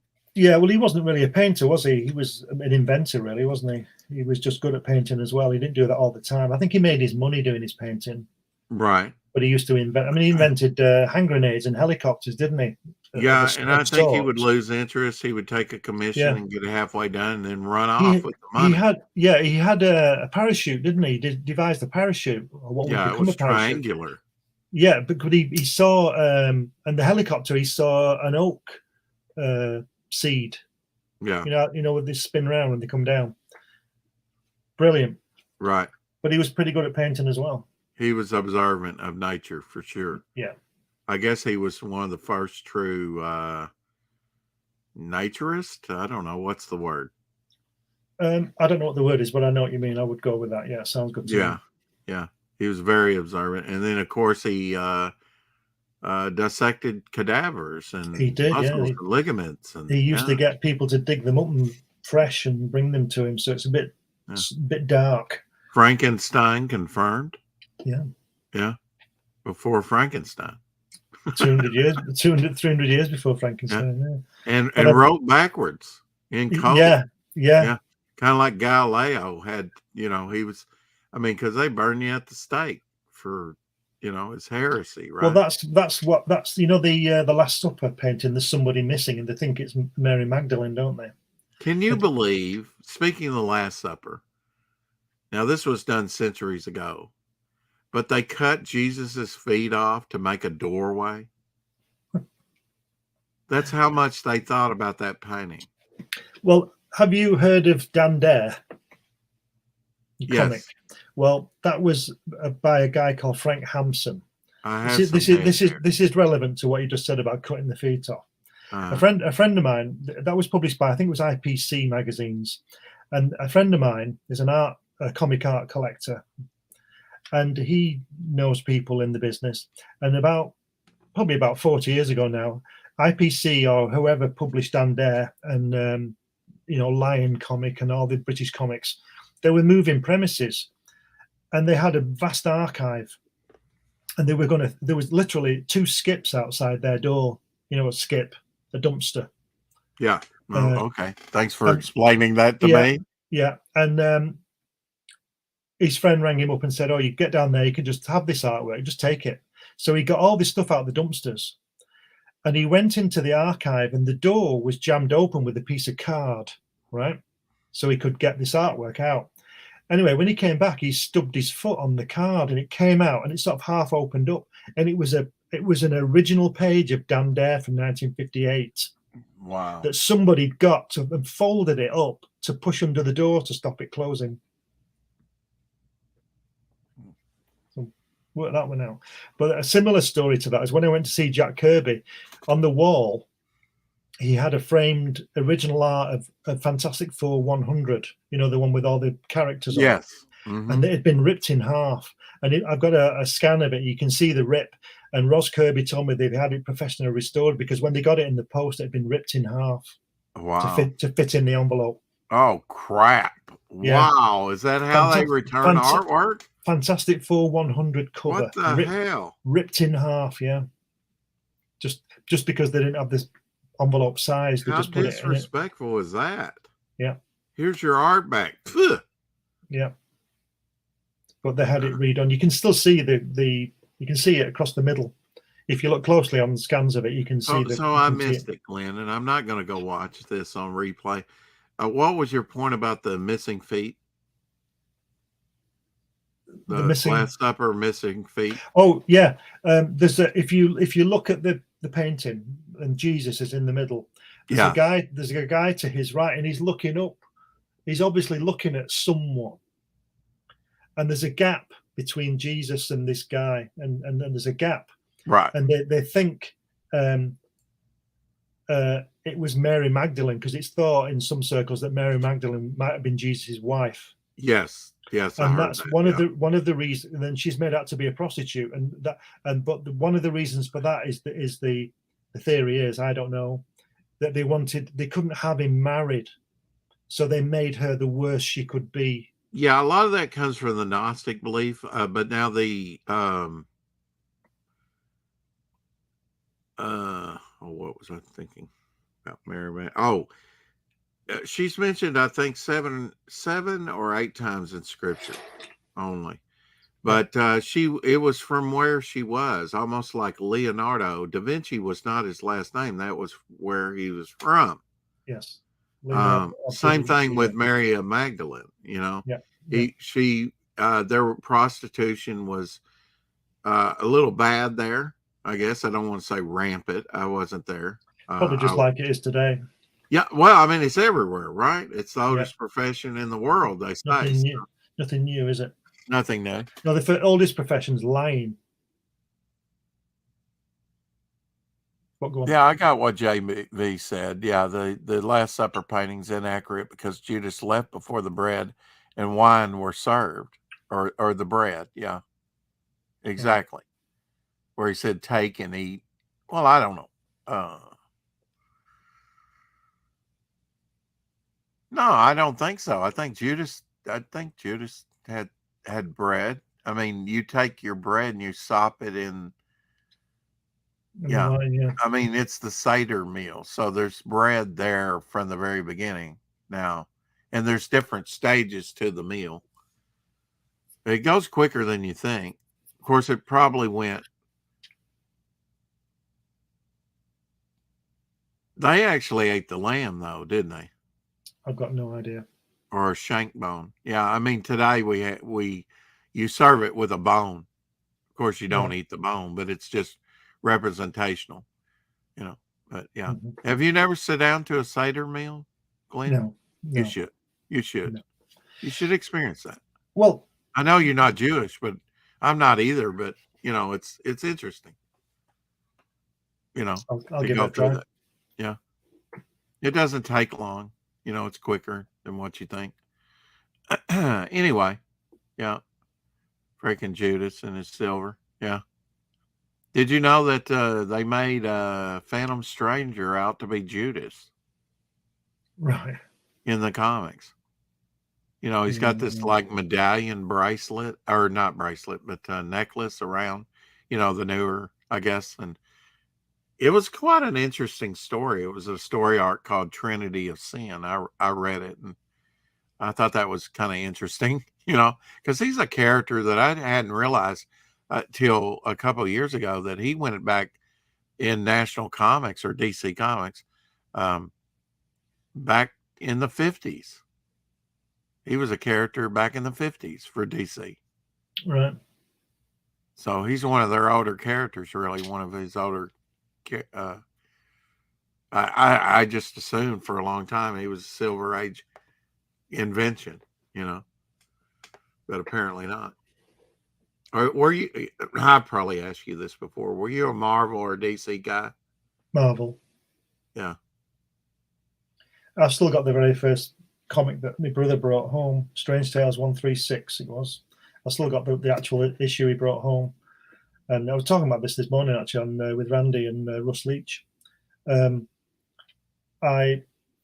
I was reading TV. We had a comic called TV Century 21, and it had Jerry Anderson's Stingray and Thunderbird and all that.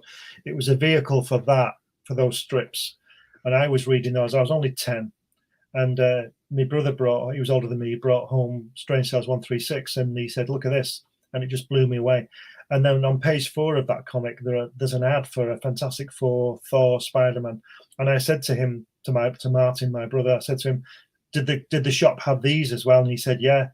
So I said, can you get them? Because he had some money. You see, I didn't have any money when I was 10. He had a paper round. He had a few quid, right, or a few shillings as it was then. And he brought all those comics back, and then I used to get those, and I used to get TV 21, and I stopped getting things like the Beano because they're like Peanuts. They're sort of very, very cartoony, and I'm not really into that kind of thing. They're all right, but I like the more realistic. Now this would have been the British versions, right, of the comics? Oh no, these Americans. American. So it was Fantastic Four issue what?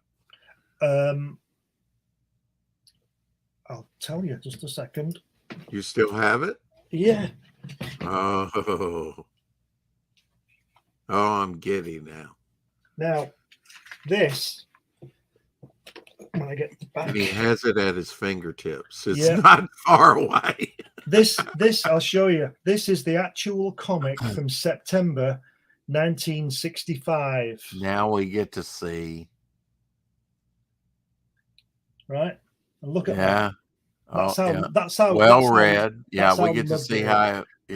But look, now this is layouts by Kirby, and this is drawn by John Severin. Right. Yeah, I was going to say that. Yeah. Oh, I opened this. He said, "Look at this," and I opened it and saw that. That looks like Mole Man. Yeah, it does, yeah. It's a Hydra agent, but it's But the thing he's got the same. Yeah. This was the first time that I'd ever seen the credits. Yeah. And I saw that was a good thing about Marvel. They put the credits in. Yeah. And DC Comics didn't. I saw that it was drawn by John Severin, and then a few weeks later, he came home with Mad Magazine. And I recognized the style, and I looked into it, and John Severin used to draw for Mad Magazine. Wow. But this is the one that you really want while you're here. So you can see how well loved these things are. Yeah. New Gods, number 1. And then look at this. With Orion. Oh, ha, ha, ha. Now, did you get that signed by him while you were over there? Yep. And other things. Yeah. So and I'll show you. And it was in that condition when he signed it. Just about, yeah. Yeah, and what did he remark anything about that? Like, no. Wow, you love this. He's probably signed coverless comics before. I'm sure he has. Yeah. There's the advert that I was telling you about. Oh, I asked my brother if these were at the shop, and he said yeah, and he brought them back. Oh, okay. So it's Fantastic Four number. Is this 1965? Yeah, this is Fantastic Four number 42. So you started collecting in 1965, the year I was born. Wow. And of course, you were only 10. You only got 10 years on me then. I know. So you're 66? 67. I'll be 68. 167. Yeah, 106. I'll be 167 in January. Yeah. Okay. Mine's in November. I was born on Steve Ditko's birthday. Oh, I was born on Martin Luther King's birthday. Oh, well. January the 15th. So there you go. Yeah, those are great. Melting Man, Spider-Man, and show that again. Wally Wood, Daredevil cover. Yeah, that's right. Yeah, Wally Wood, Daredevil cover. And you got the sort of anthology thing here for Thor. Oh, sorry. Yeah. Look at that multi-paneled Thor Yeah, cover. But it's a cover, but you don't often see that anymore where you have multiple panels. and that's the Molten Man, Steve Ditko. And the Molten Man, yeah. I think what happened with this Thor cover is the same as that happened on a few other issues that you, like you said. I don't think they had time for a cover, so they got the inside panels and put them together. Oh, were those panels on that particular one? Yeah, but okay, yeah, that makes sense. Yeah, yeah. I actually had an epiphany, which was sometimes the answer is right in front of your nose, to solve problems. Not that it was a problem. I just got thinking about that I could reuse, I don't know if you've seen it, seen any broadcasts, but Doc Blaylock did Grave Tales, one of my stories for me. And in fact, I took the original artwork to that and 2 trading cards he did for me to get scanned yesterday. And they have the artwork now, or I'd show it to you. But I said, I can reuse some of this because I have the killer clown that's in it is going to be an issue 2, a devil flyer. So I could use a page or 2 or a panel here or there, whatever, of his artwork and, have a mixture of styles, Mm-hmm. Yeah. And I thought, oh yeah, man, that's great. It's not it's not just economical, but I like to see that mixture of styles, where you have like a George Tuska, maybe with a Gene Colan or, a mashup, unless the styles are so jarring, like you have a Steve Ditko with a Neil Adams. Say. Yeah, I mean, a lot of people like way back. Steve Ditko inked a lot of Jack Kirby's work in the Fantastic Four and the Hulk. No, I don't think that works. No. Oh, and you were going to be my friend. I don't think it works. He only did it once. No, he inked the Hulk and he inked the Red Ghost. Oh, you said Fantastic Four, though. Yeah, he inked a few Fantastic Fours. No. Was it just the Red Ghost? Yes, it was 13 and the cover to 14. Okay. Yeah. Okay. And you don't think it works? There's nothing wrong with it. I wouldn't do that. I think it's great, but I don't particularly like it. Now, do you collect the Jack Kirby collector? I used to, magazine? But I don't know. I got a lot when I was in America last time. Yeah, but I don't get it sent over now. You probably should. That's probably the seminal, magazine on Kirby. And well, they don't talk to me, so I don't know. Yeah, I think I might be in that one. I'm in that. Oh, are you? Yeah. Really? Yeah, the house that Jack built. Is it that one? It might not be that. No, I think I'm wrong. It does have a rare 1970 Kirby interview. No, I'm wrong. It's the one with a guy on a tightrope on it. I think it's Stunt Man. Yeah, collected number 2. I think it is. I'm in. Is it Stunt Man? I think I'm not sure. It's character Stunt Man that he came out with Joe Simon in the 70s. Yeah. I'm not sure. No, I love that issue. In fact, if we're going to talk about it, I might as well show it, Glenn, because I have it right here. I believe you. Yeah, I used to have that, but I don't have it now. Yeah. They reprinted that in a Treasury, and I like his. I wish he had done more of the Fantastic Four inks over Kirby myself. Well, having said what I said, I wish he'd done the ones that George Roussos had done. Here's some production from that issue. Fantastic. Yeah, lovely. I just think I like how Ditko does the faces and where'd you get all those from? Oh, eBay. Oh, right. And I kept these because I really like this issue. I mean, it was all about the space race, right? In the 70s. Yeah. And if I did a Fantastic Four movie, I would start with issue 13 because it's the first appearance of the Watcher. First appearance of Red Ghost and his Super Apes. Wasn't the Watcher in Tales to Astonish first? Huh? Wasn't the Watcher in Tales to Astonish? Nope. That was his first appearance in number 13. If I was going to make an FF film, I would set it in the 60s with hats and skinny ties and stuff. Oh, like I would too. Yeah, that's what I'm saying. And if I was lucky enough to be charged with making 10 Fantastic Four films, they would all be in that time.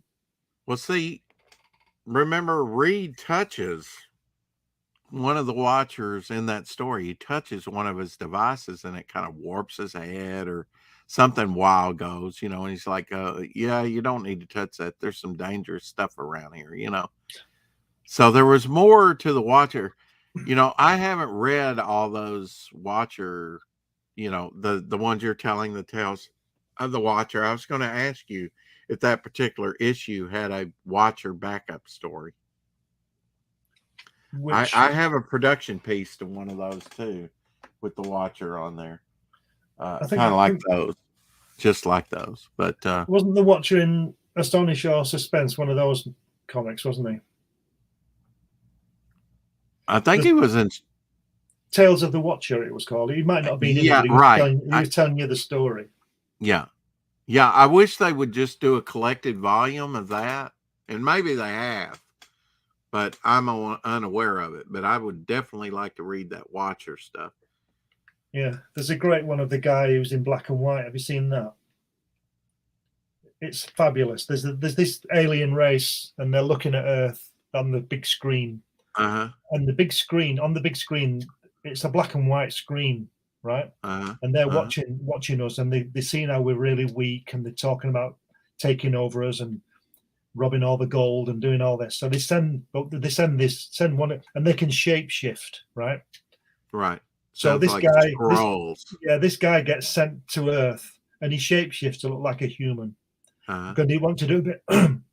They want to do a bit of spying and see what's going on.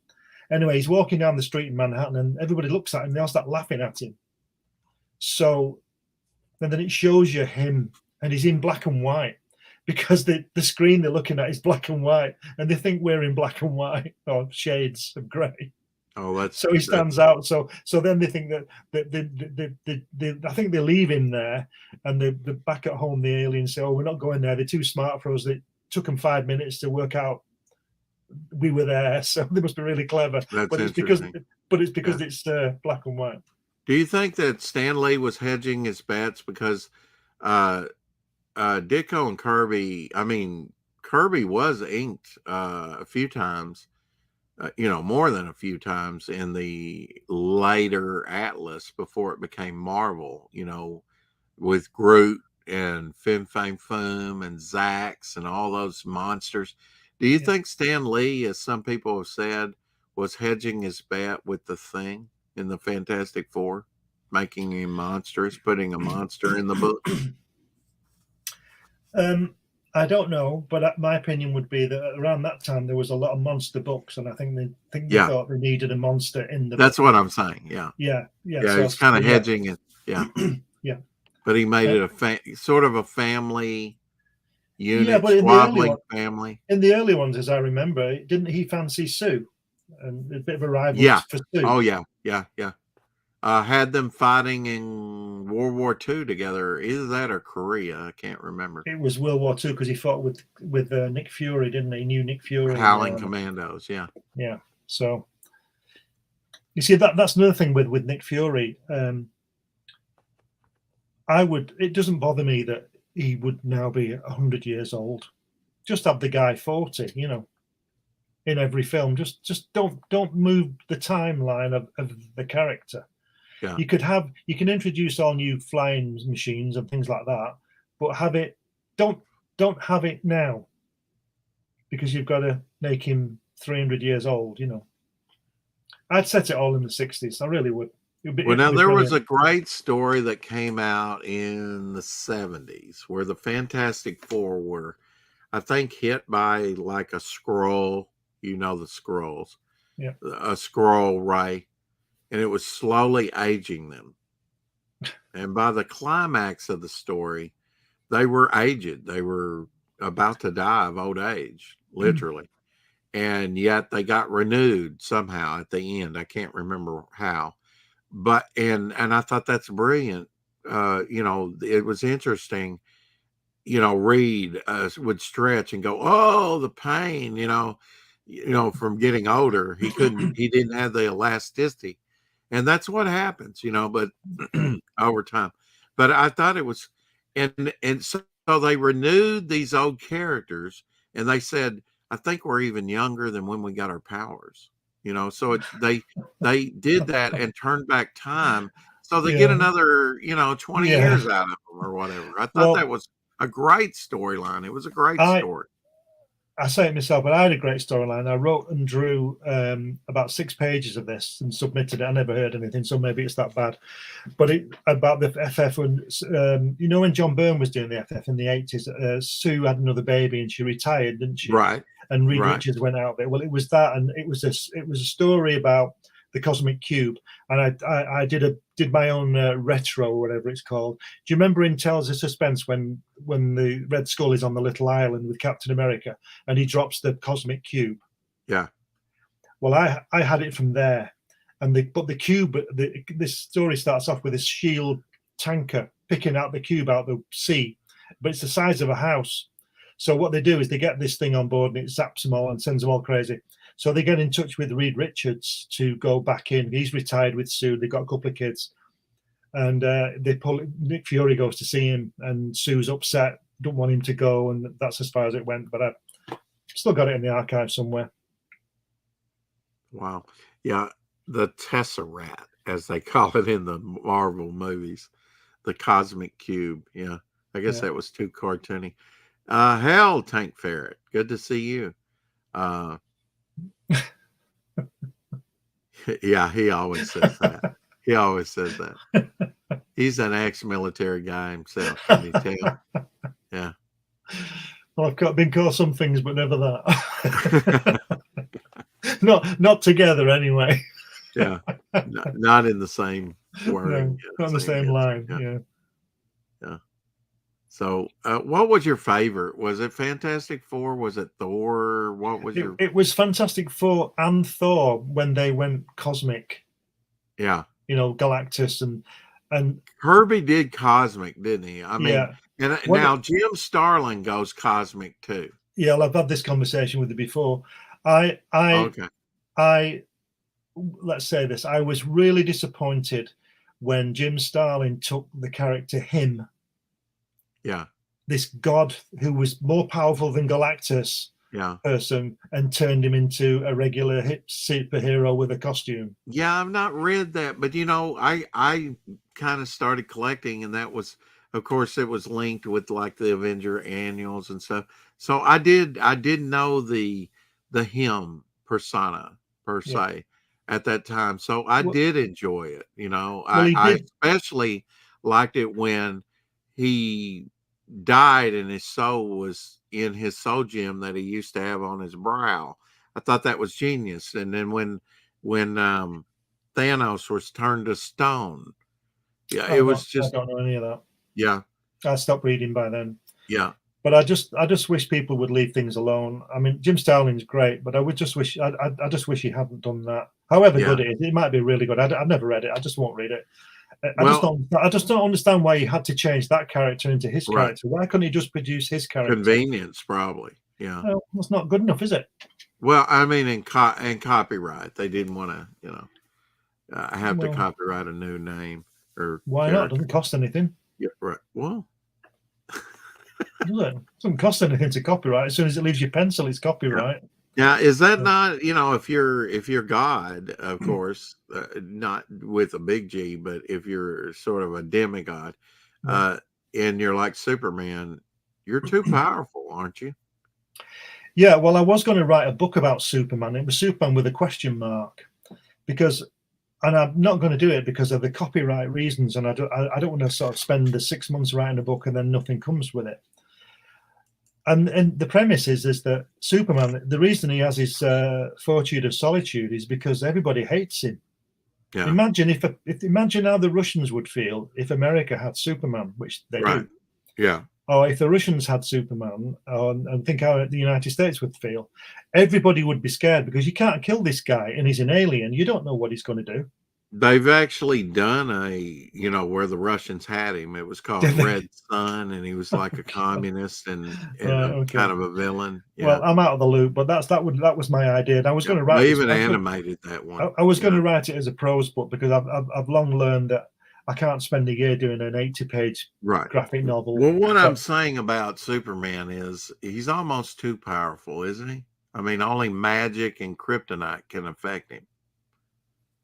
Yeah. And you know what? Lex Luthor, I mean, I know kryptonite could be like rare, kind of like gold, or maybe even rarer than gold, like lithium or something, cobalt, There's a lot of lithium in Afghanistan, isn't there? But go on. That's another story. Go on. Yeah, right. And there's also a lot of lithium in the Ukraine. There you go. Yeah, and Congo has most of the cobalt, which you also need to make batteries with. Yep. Slave labor. But anyway, we digress. But you would think if Lex Luthor is so smart, he would find that one kryptonite. I forget I think it's gold kryptonite. And maybe he tried this. I don't know. I'll have to ask my friend John, who drew Devil Flyer, because he's a DC guy. And I think by now he's probably collected every Superman from January 1960 to December 1969. He only liked like 5 issues last time I talked to him. So he's probably got them all now. He's got all the Superman of the Superman title. Not Action Comics. He does have a bunch of those, but Superman. But just get gold kryptonite and then expose it to him, and his powers are gone forever. Yeah. But he doesn't want to do that, does he? Jeweled kryptonite did something. Red kryptonite was unpredictable. I know green kryptonite, we all know what that did. And then weakened him, could kill him. And fragments from his own planet becoming radioactive. That makes sense in a way. I mean, it doesn't. I'm learning that there's comic book logic, Glenn. Yeah. It's been brought back to the forefront of my mind that there is comic book logic in coloring a comic in many different things. But I think it was the attempt to color Devil Flyer earlier this year that brought that to the forefront of my mind, that there has to be comic book logic, Yeah. See, one of the things that I didn't like about DC was all these Earth 5 and all this stuff. Yeah. What's the point? I just don't get it at all. And the only thing I liked about DC at the time was the artwork by Gil Kane and Kurt Swan and Murphy Anderson. And then later Neil Adams was in X-Men, wasn't he, to start with? When did you stop collecting? About mid-70s, about time New Gods came out and Kirby went over there? Earlier than that. I probably stopped collecting in about 73 when I went to art college. Yeah. I was 18 and I went to art college. And what did you think about comics at that point? Did you just, this is, or the funds had to go elsewhere? Or what? It was like the new wave, wasn't it? And Kirby was doing the New Gods, and that got cancelled and all that kind of thing, because I don't think DC knew what they had. I think they just wanted to get him there, but they didn't know what they had. They just didn't want Marvel to have him. And but I just turned away from it. I just went into other things, and then I came back to it about 10 years later, which is why I went to see Jack Kirby, because I just wondered whether he was still alive. And when I found out he was still alive, he was going to come over to London to the convention. So I was definitely going to go down there just to shake his hand if I could, And then he didn't go to it. He cancelled. So then the story is, it's in the book. I went to Barbados on holiday and met these two Americans from California, and I must have picked up a Jack Kirby comic, and I knew that he lived in a place called Thousand Oaks. So I asked them if they knew where Thousand Oaks was, and they said, yeah, it's an hour from us. So the next year we went over to America, to California, to stay with these people, and they took me out to Jack Kirby's. I found out where he lived, and I went to his house, and I rang him up and made it happen. And Roz didn't come to the door. No, my first real view of Jack Kirby was a silhouette through his kitchen window, and he came to the door. The people I was with pushed me to the front door. He came to the door. I couldn't speak. They knew we were coming at 1 o'clock, and I couldn't speak. I was 33 and I couldn't speak. They pushed me up the drive and left me at the door, and he opened the door and greeted me. And you're a towering 6'1" person, way over, and he's 5'5" or something. Yeah. And he maced you in the face and knocked you down at the sidewalk, and he didn't need to do that. Yeah. Did he shake your hand immediately? Yeah, of course. Yeah. Extended his hand and said, "Come on in." He said, "Come on in." And the people we were with, the couple that we were staying with, Bob, said, "We'll come back in an hour." Yeah, just abandon you there. And I didn't mind that, but I thought, unless the Kirbys want me to leave in an hour, I'm not leaving in an hour. Yeah. And before I could say anything, Roz said, "Oh, I've made lunch for all of us, all of you." So we all went in and had lunch. So we stayed for 6 hours. And I only left them because I could see they wanted to get on with making dinner. I'd have still been there now if I could. Yeah. I'd still been there. They would have adopted me. Yeah. Well, when it's all in the book. When they showed me this room and they had all this, they just got this artwork back, and Roz let me open these envelopes, and I was opening Kid Colt pages and Fantastic Four pages from the early '60s, and Jack hadn't seen these pages since he sent them off to Marvel. Since he drew them, Since he drew them. I had a similar experience with John Romita and his wife Virginia. Wow. They came to the '85 convention, and I met him. I met him again. Virginia didn't come with him, but his son was there, Junior. And but I had decided I was going to invest in. If I went up there, I would get, and I'd looked it up in the Overstreet Guide, what books I wanted. Young Men comics from the early 50s.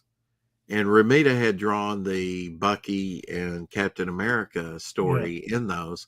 And of course, it also had Submariner and Human Torch and Toro. Mm-hmm. And so it had the big three in there, from Timely.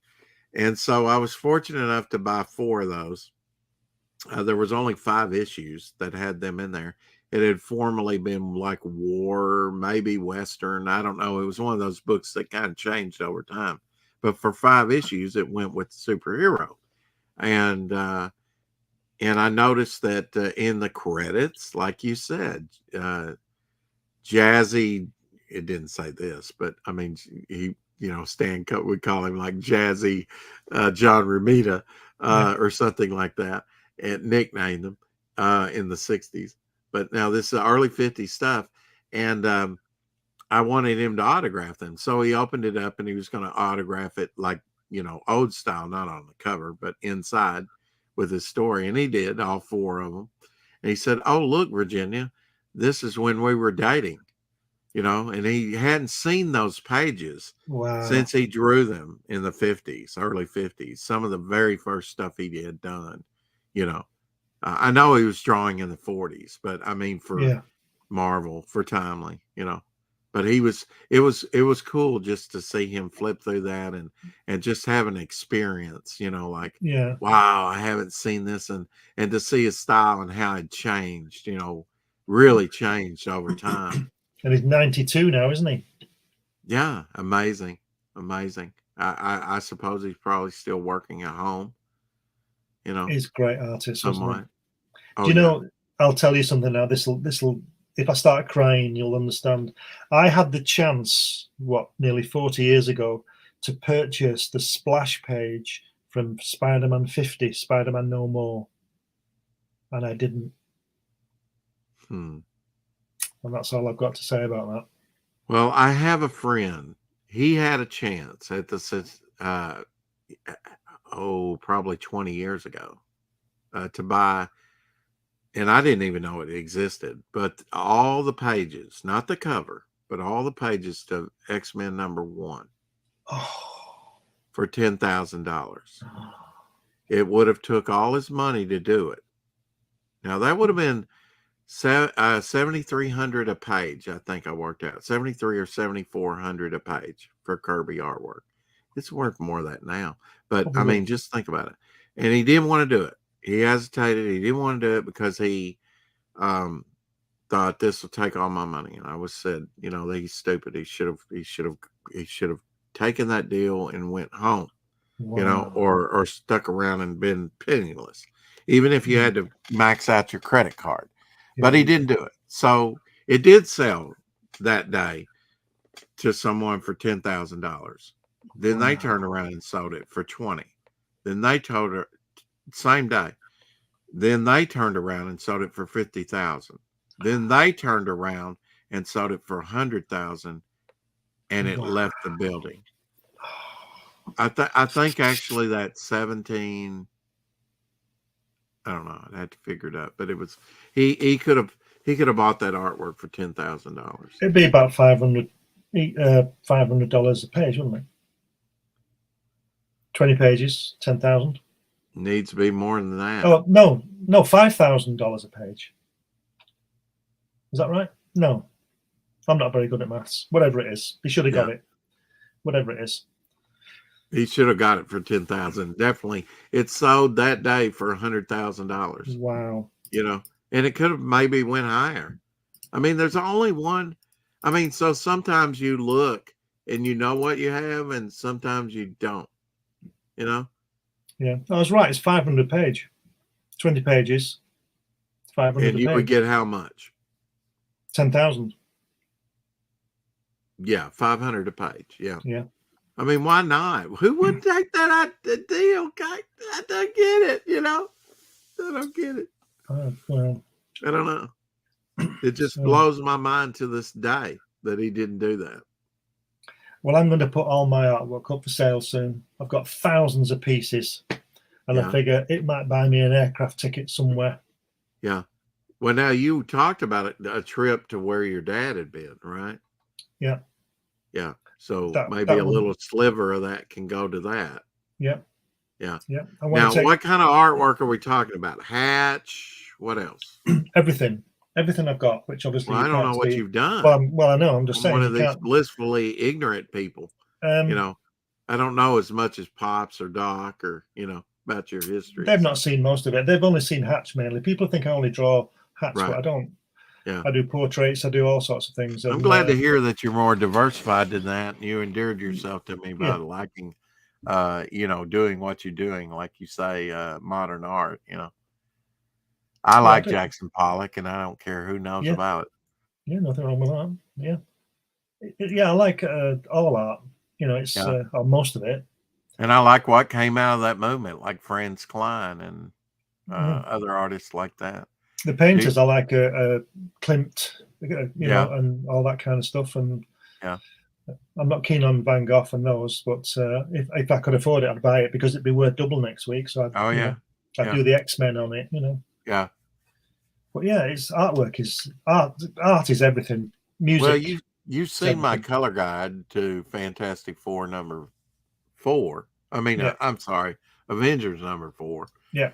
I mean, that's a one-of-a-kind object. You would think that would be priceless, but you'd be lucky to get, you know, you'd be real lucky to get $1,000 for it, and you won't get near that, I guarantee you.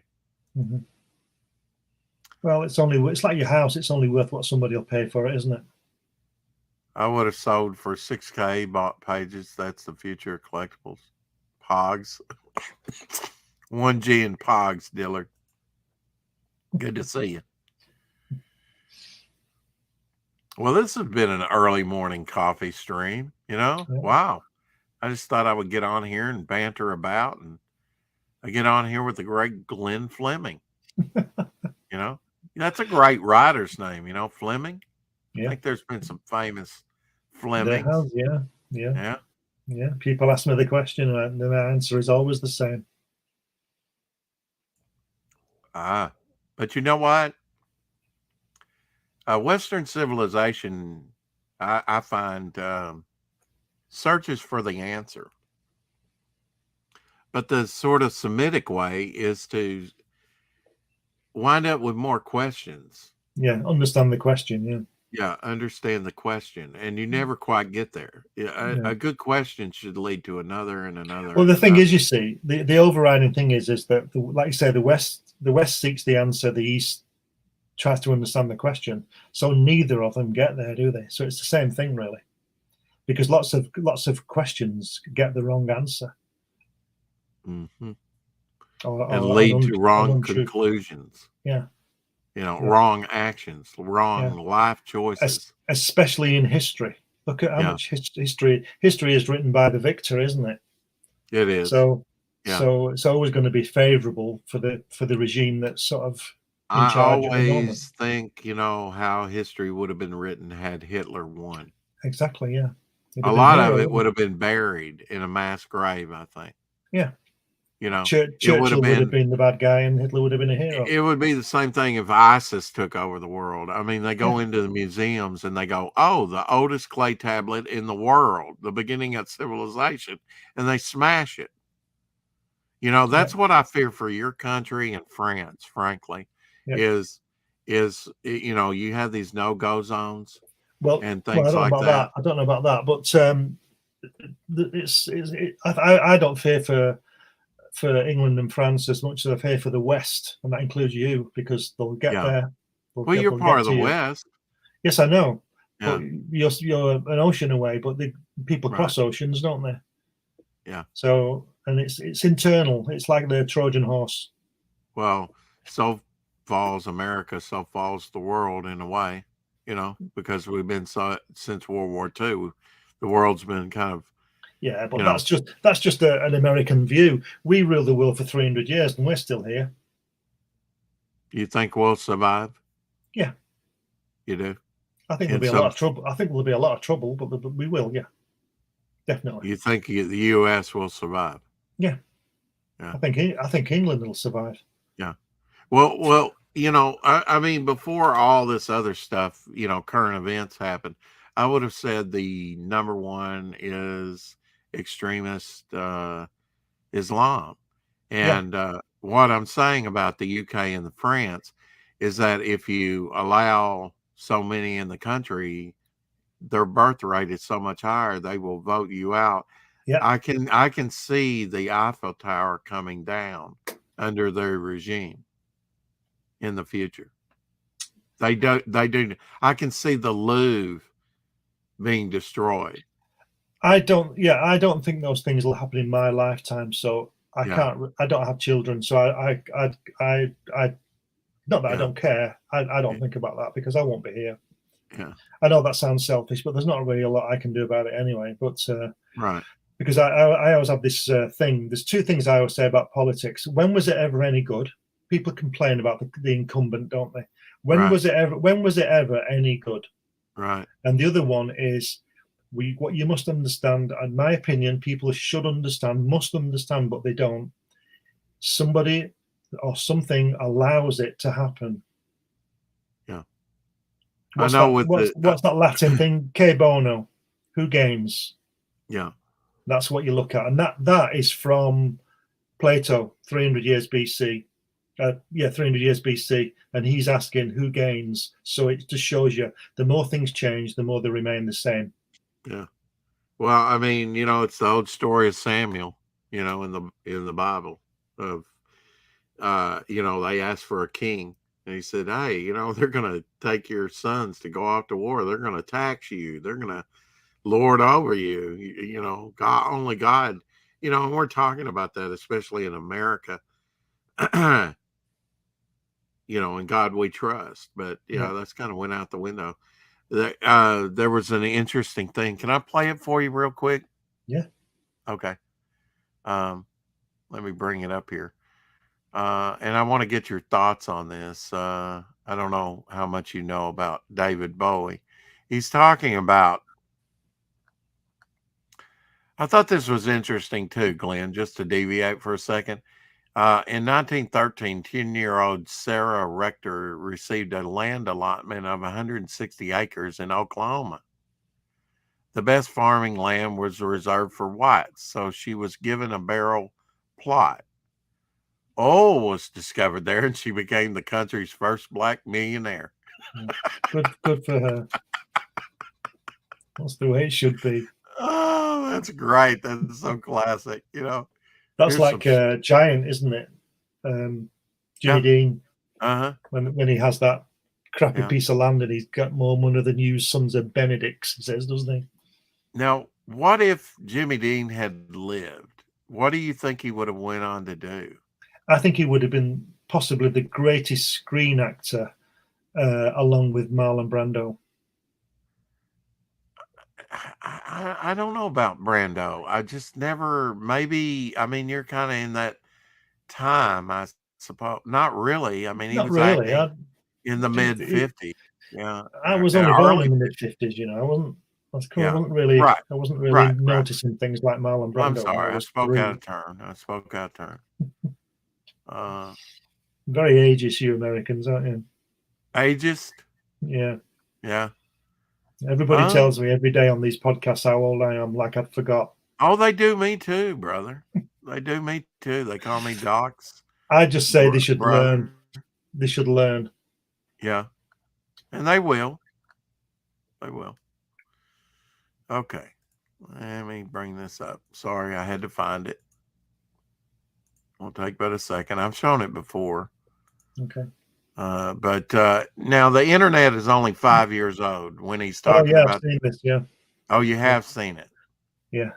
Can we play it again? It's only 2 minutes. Yes, sure. Put it on. Okay. So just to refresh our memories, and maybe somebody out in the chat has not seen it. Let me back it up here. Okay. Of course, it has titles, you know. But what is it specifically about the internet? I mean, anybody can say anything. And it all adds up to what? I mean, it seems to me there's nothing cohesive about it in the way that there was something cohesive about the youth revolution in music. Oh, but absolutely. And because I think that we, at the time, up until at least the mid-70s, really felt that we were still living under the, in the guise of a single and absolute created society where there were known truths and known lies, and there was no kind of duplicity or pluralism. Okay, I want to stop it there, right? Mm-hmm. Yeah. What he said. I mean, I agree with that. You know, yep. I agree with that. Society, single, absolute. Where there were known truths and known lies. Yeah. That's the key. The known lies. That's the key. Yeah. He's seen the full picture. I'm one of David Bowie's biggest fans. I think he's brilliant. Yeah, he was a thinker, wasn't he? He was very intelligent man. Yeah. He was a thinker out of the box. Yeah. He was kind of ahead of his time, wasn't he? One thing I regret, I learned about 15 years ago when he used to do Bowie.com, I think it was his website. He often used to go online and talk to people through the chat, and I never did it. I never, because you think you're going to live forever and people are going to live forever. I never went on it and tried to speak to him. I wish I had done that. Here's my big regret. I could have met Vincent Price in 1987, which was a few years before his death, and I didn't do it. Yeah, he came here, to a theater here, which I'm sure it was probably, I don't even know if it was sold out. I don't know. But I regret not missing. And he was born in St. Louis, which is quite astounding with that accent he had. It's great, wasn't he? That he was just from St. Louis, Missouri. One of the flattest places on the planet. Oh, man. Glenn, it's pretty flat around here, Yeah. But when I was driving the interstate to go up to Kansas City and Independence, Missouri, where President Truman was. In fact, I saw from a distance because he has a big front yard. just the old Truman house, you know, just an old 40s style looking house, you know, with some property around it. Flat, even that was flat, you know, no trees. It's enough to drive me stir crazy, you know. Everything was flat and barren. I couldn't believe it for miles and miles and miles. 20 miles, 30 miles, you know, just the same. It would have drove me crazy going through there as a, you know, going 18 miles and you know, 18 miles in a day, maybe on wagon. Yeah, it would have drove me crazy. Good to see Dillard's a bit upset again today. Oh, is he? Hot Yeah. tip, if you want people to stop talking about your age, all you have to do is stop ranting about how the younger generation is, oh, really, shite. I never said the younger generation was shit. Yeah. I never said my generation was the greatest and has it all figured out. Right. What an idiot. He's got his name wrong, hasn't he? Should be Dullard, not Dillard.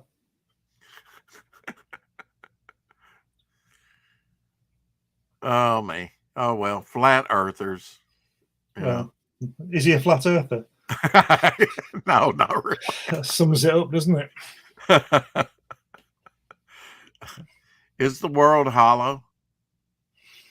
Yeah. Is it? I don't know. You don't know? Never been there? Okay. No. Okay, here's the ultimate question, I guess, for a man of your travel. My age. No. Go on. Travel, yeah, go on. Look, I'm not an ageist, okay? I'm aged, but I'm not an ageist. Yeah. And I feel young. You know, when I pass away at 199, okay? Yeah. I will still be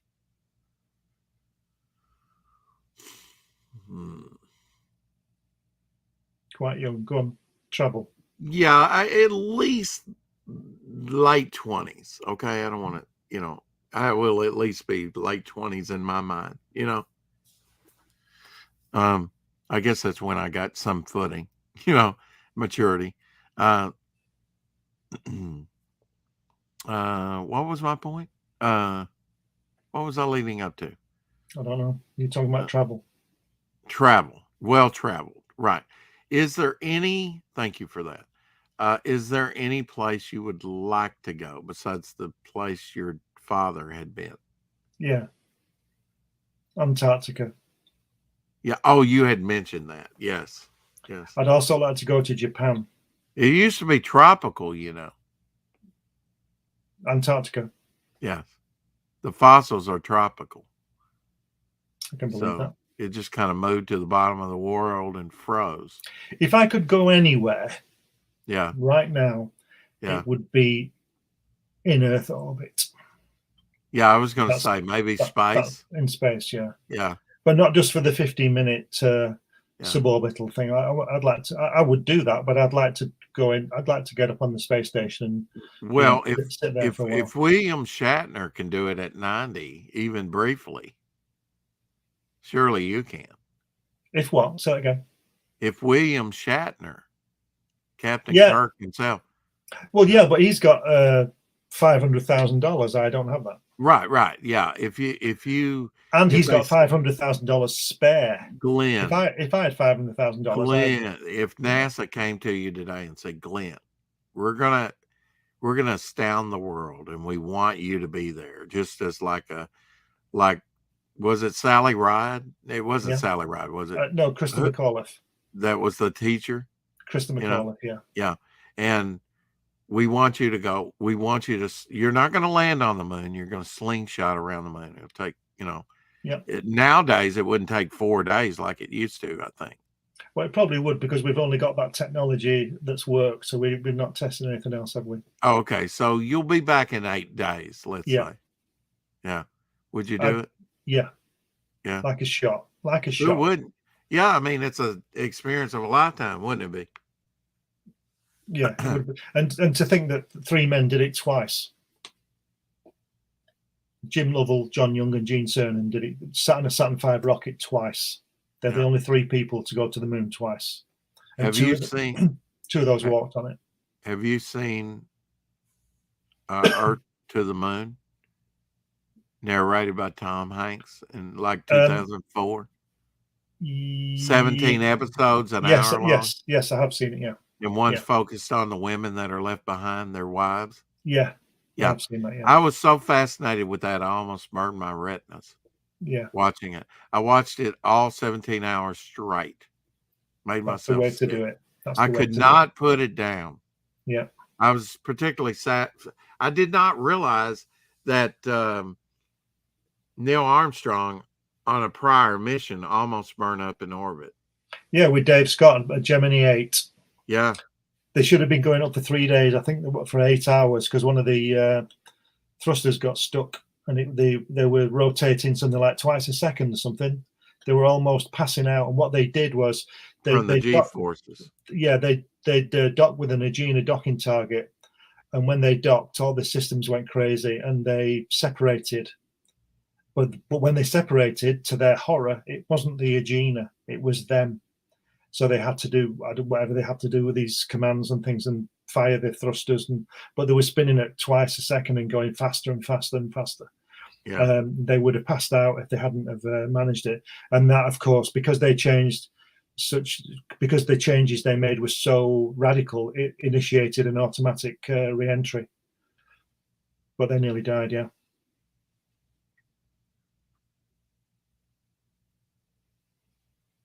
Well, I'm sorry. Let's see. That comment was for me. Dillard says, well, when you're my age, you'll understand.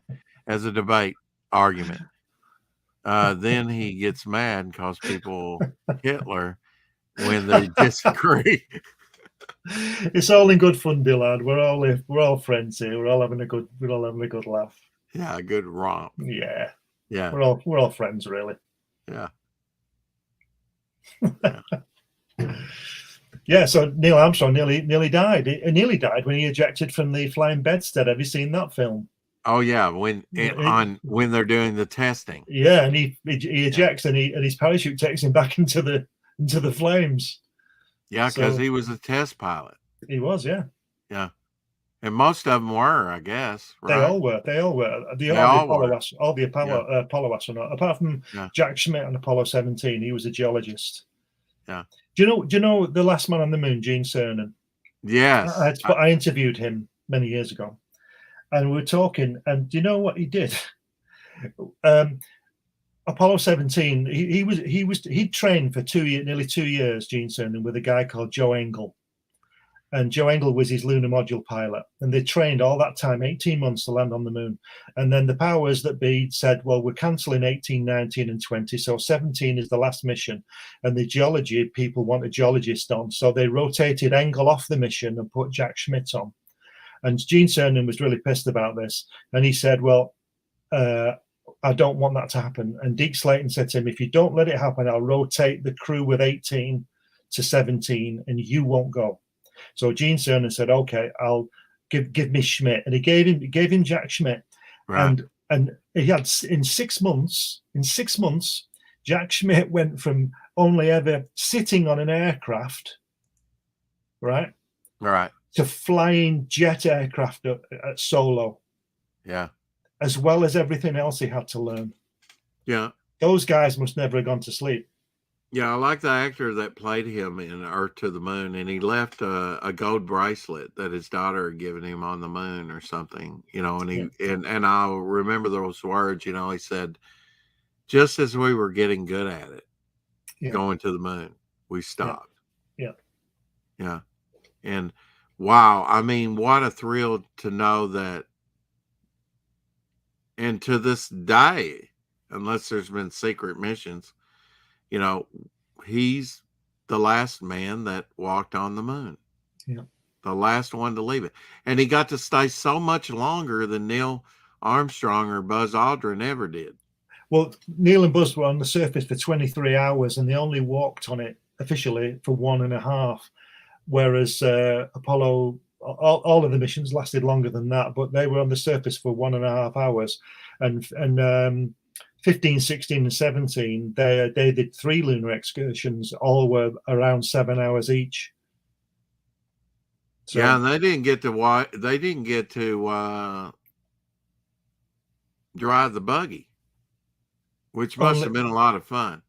Yeah, those were the J missions. That the last 3 had the buggy on, but they still couldn't go that far because what you got to remember is that they could only go as far as they had oxygen to get back, if that makes sense. Exactly. So when they went on the buggy, they never unless they went behind a rock or something, they didn't go out of sight of the lunar module. Yeah, because it might break down. They would have to walk back. So they went in big circles around the lunar modules. Yeah. But yeah, I think it was 3 miles an hour. Yeah, I mean, you're in a dangerous situation. You know, a little rip in the suit or... Oh, yeah. I thought you meant me. Yeah. Whatever. I mean, a million things could go wrong. Well, the greatest thing for me, one of the greatest legacies of Apollo was what Jack Schmitt said. There's a photograph that Gene Cernan took of Jack Schmitt standing in front of a boulder the size of a house. Now, all this stuff was going on about how they shouldn't send people; they should just send little rovers to trundle about. And they have a point to that, I suppose, because people are precious, aren't they? And it costs more money and all that kind of thing. But Jack Schmitt. Gene Cernan said to Jack Schmitt, right, come on, Jack, we're going to go over here. And Jack Schmitt said, just give me a minute. I want to go behind the rock. This rock was as big as a house. There's a photograph of it. Yeah. So he just walked around the other side of the rock and he goes, "There's orange soil." Himself or what? No, he was going to have a look. And I don't think he can do that. He shouts, orange soil. The soil is orange. And what it did, it proved that there'd been volcanic activity. Right. Now, a robot wouldn't have gone round the rock. Right. Exactly. And that's the point. That's why people have to go. And that's why we will always go. Because, I suppose when Columbus and those people were, sailing the ocean blue. You probably thought that aliens built the pyramids. I mean that people built the pyramids and not aliens. I believe that pyramids were built by people. Is that what you're saying? Yeah, because that's not. Yeah, true. I mean, people that prescribe today that everything was done by aliens, it's like that's kind of a slight to the ingenuity of man, isn't it? Well, all I know, having been to Easter Island and seen those Moai. Yeah. Put it this way, right? Quick scenario: the Khufu's pyramid, the middle one, the bigger one. It's not really bigger. It's higher up on the ground. Is higher, so it's not really taller. Yeah. It's just the ground is higher. And there's some under the ground. Yeah, but there are 2.5 million blocks right in that pyramid. Now they know it was built over 20. It took 20 years to build. So you work it out. You would have 2.5. It works out as something like 300 blocks an hour. Right. Yeah. Those blocks weigh at least 2 tons. How were they getting them up there? That pyramid is bigger than a Saturn V rocket. It's 400 feet high pyramid, and it's bigger than that. There are none on the side that roll down. There are no injuries. They were dragging these things on logs. It's ridiculous. Well, and don't forget what people seem to miss is that those rocks were cut out of a quarry 400 miles away. Right. And they fit together where you can't even put a sheet of paper between them. Yeah, and inside it's like a puzzle because there's pieces cut out inside. Plus, they're on ley lines. Plus, actually, the pyramid is 8-sided. Did you know that? Yeah, I did. Yes, I've seen that. Yeah, you can see that with the lighting. Yeah, yeah. I think the pyramids might be 500,000 years old. I think they're certainly there before the flood, which was 40,000 years ago. Well, help me understand something, Glenn. Yeah, they didn't really know what surface that they were going to land on the moon. In fact, if the Earth is billions of years old or whatever, the universe age, the Earth's certainly millions of years old. It's the same age. Okay, as the universe. Yeah.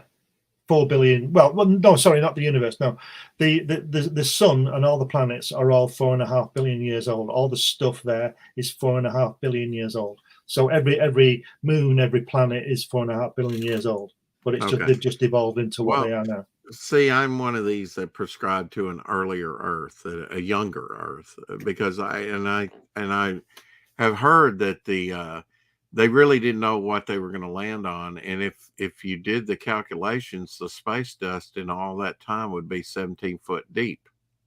No, they landed surveyors and other things there before. The dust is probably 2 inches deep maximum. Yeah, they said in a drift, maximum 4 in a drift. Yeah. Yeah. So, I mean, is that just a fallacy that I've heard? That they might I be mean, I know people. they landed surveyors and things like that, but yeah, and I've also heard that the coldest thing in the area in the solar system now, I don't see how this could be, because you have Pluto way out there. That's pretty cold away from the sun. But they say that the coldest place in the world is like the craters on the moon, because no sunlight penetrates at all. If you fell down in one of those holes, you'd die.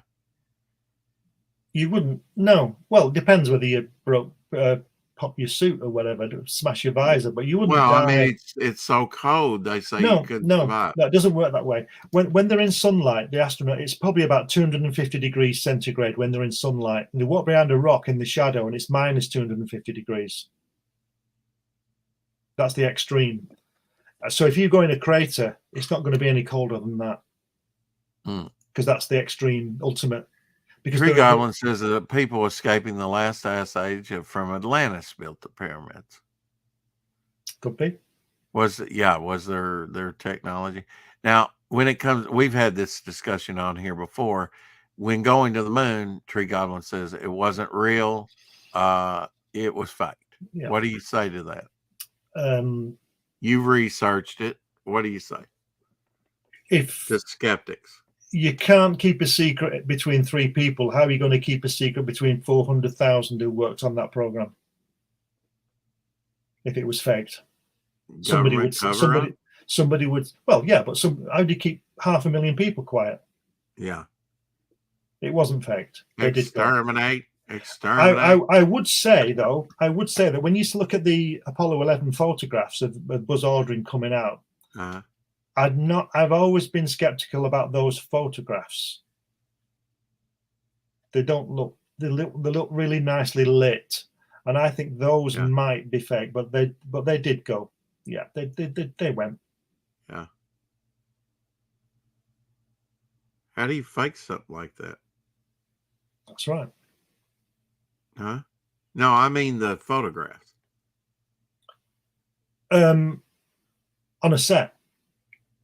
They're too well lit for me, but they did go.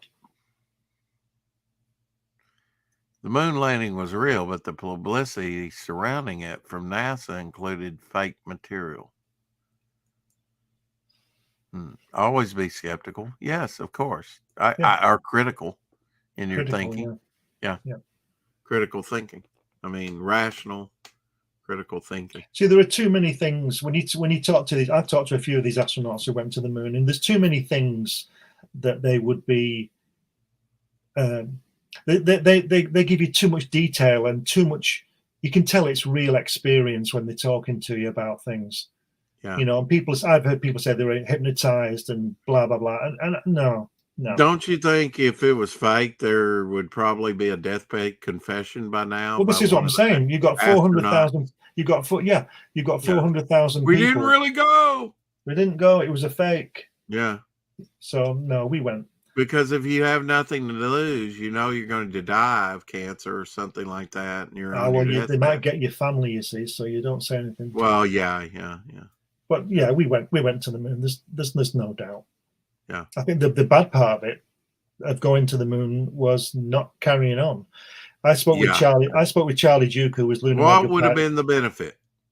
What would have been the benefit? Yep. Are you joking? No, can I ask that question? Is that I'm just surprised. I'm curious. I'm surprised. Well, look at I'm glad I can surprise you with one. Technology. Yeah. People look at the ablative shield, the heat shield on the spacecraft. We had people think non-stick pans came from that, which it did, but what they were already working on such things Mm-hmm. It was just that Kennedy put all that money in, and they were managing to get it made sooner. But the technology, if you look at it, the Apollo 11 Eagle, that computer, the most advanced computer in the world at the time, ran on 1 megabyte. 20 years later, I bought my first Apple Mac, and that ran on 16 megabytes. Right. So it was 16 times more powerful than Eagle. Yeah. And that was in 20 years. And that's what that did. The technology that leapt forward through that. A whole room of computers. Yeah. Distilled down. Yeah. So and now they have microchips less than a grain of rice. Yes. Yeah. And they can extract gold, microscopic flakes of gold off sand, you know. So, you know, and the military stuff as well, which isn't the good side of it, but it's there. Everything goes through the military, doesn't it? JV says pretty much some NASA intern took training photos and darkened them and used them for publicity. Like when you see a movie trailer and it shows a scene that ends up not being in the movie. No. I don't know about that. They were, I've heard an argument about in a vacuum and the emulsion of the film, and I don't know exactly, but I mean that was what that movie Capricorn. Yeah, well, that's what started all the theories, wasn't it? That's just ridiculous, isn't it? That's what started it all. Yeah. Well, I still say the most dramatic for me in my lifetime, before reality TV was really a thing, the most dramatic thing experienced maybe in history, you know, for over television was the Apollo disaster. Yeah. If you really, because you didn't know if those astronauts were going to live or die or orbit around the moon till this day, dead, you know, in a tin can. It really was drama at the height. Shall I tell you how good a pilot Jim Lovell is? You know Jim Lovell, the commander of Apollo 13. Is he as good as you? He's not as good as me, but I'll tell you how good he is. When they were coming back from the moon with a crippled ship, you know the story, right? They had one chance at hitting the re-entry window, right? Or they burn up in orbit, or they bounce off and carry on into space, or bounce off, and carry on. They've got one shot at that. At a particular moment, they have to do it, a course correction and all that. And Jim Lovell wouldn't let Jack Schweigert do the maneuver. It was Jack Schweigert's maneuver because he was command module pilot. But Jim said, "No, I'm more experienced than you. Sorry, Jim. Sorry, Jack. You know, you're not doing it." But anyway, the angle of re-entry that they hit and had to hit, and because they couldn't do many mid-course corrections because it might explode, was like sitting in your armchair in your front room and throwing a piece of paper at a football 5 feet away and making the paper curl around it. Yeah. And he did it. Yeah. That's how good he was. Yeah. With the spacecraft, not the paper. But it was a similar maneuver. It was that difficult. That's how difficult it was. And he did it because that's why he was there. And that's why all those guys were there, because they were all top pilots. I'm not saying the guys now aren't top pilots, and they used to put them through it. Yeah, but everybody, I'm not saying they can't do it. Those guys can't do it now. But everybody on the space shuttle doesn't fly the space shuttle because most of them are mission specialists. Well, they had the right stuff, right? Yeah. Yeah. But they could have all been on any of the missions in any position. Yeah. Lunar module pilots, command module, all commanders. They could have all. It was really sad what happened to Gus Grisham. Yeah, and Roger Chaffee and Ed White. Yeah. I remember that. Flooded. Lost the capsule, which I guess that's been retrieved. Maybe now. I don't know. Oh, sorry. You talk about Gus Grissom, not the Apollo fire. Yeah, but Gemini program. No, it was Mercury. It was. Was it Mercury? Okay. Yeah. What happened was he blew the hatch. Well, he didn't. He says he didn't blow the hatch. He said he didn't. Yeah. But the hatch blew, and Yeah. and it was sinking, and the helicopter, the rotor blades were forcing him down and the craft down because they were trying to lift the craft up as well. But it was pulling the helicopter down, and he nearly drowned. And he was waving to them apparently, saying stop. But they thought he was waving hello, I'm okay. And then they cut the wire for the craft, and it went down. It went down about 300 feet. They've recovered it now. I'm not sure whether they've actually taken it out. I think they have. Yeah. They've recovered it. They wanted the information that was stored on there, didn't they? Yeah, but there's another theory. There's a theory about that. There's that this is not me. Right. When they later in the 80s, I think it was, or maybe the 90s, they asked Gus's widow. They told her they were going to get that Mercury craft and pull it up, and she said, "No, leave it there as a testament to Gus." Anyway, they pulled it up, and apparently, allegedly, I don't know, allegedly, he'd taken up hundreds of pennies that he was going to sell later that had been in space. So I don't know. Wow. And they were still in the craft, so she wanted. So when they got the craft, they'd find them, and she didn't want them to find them. That's the story, not my story. Yeah. But he was.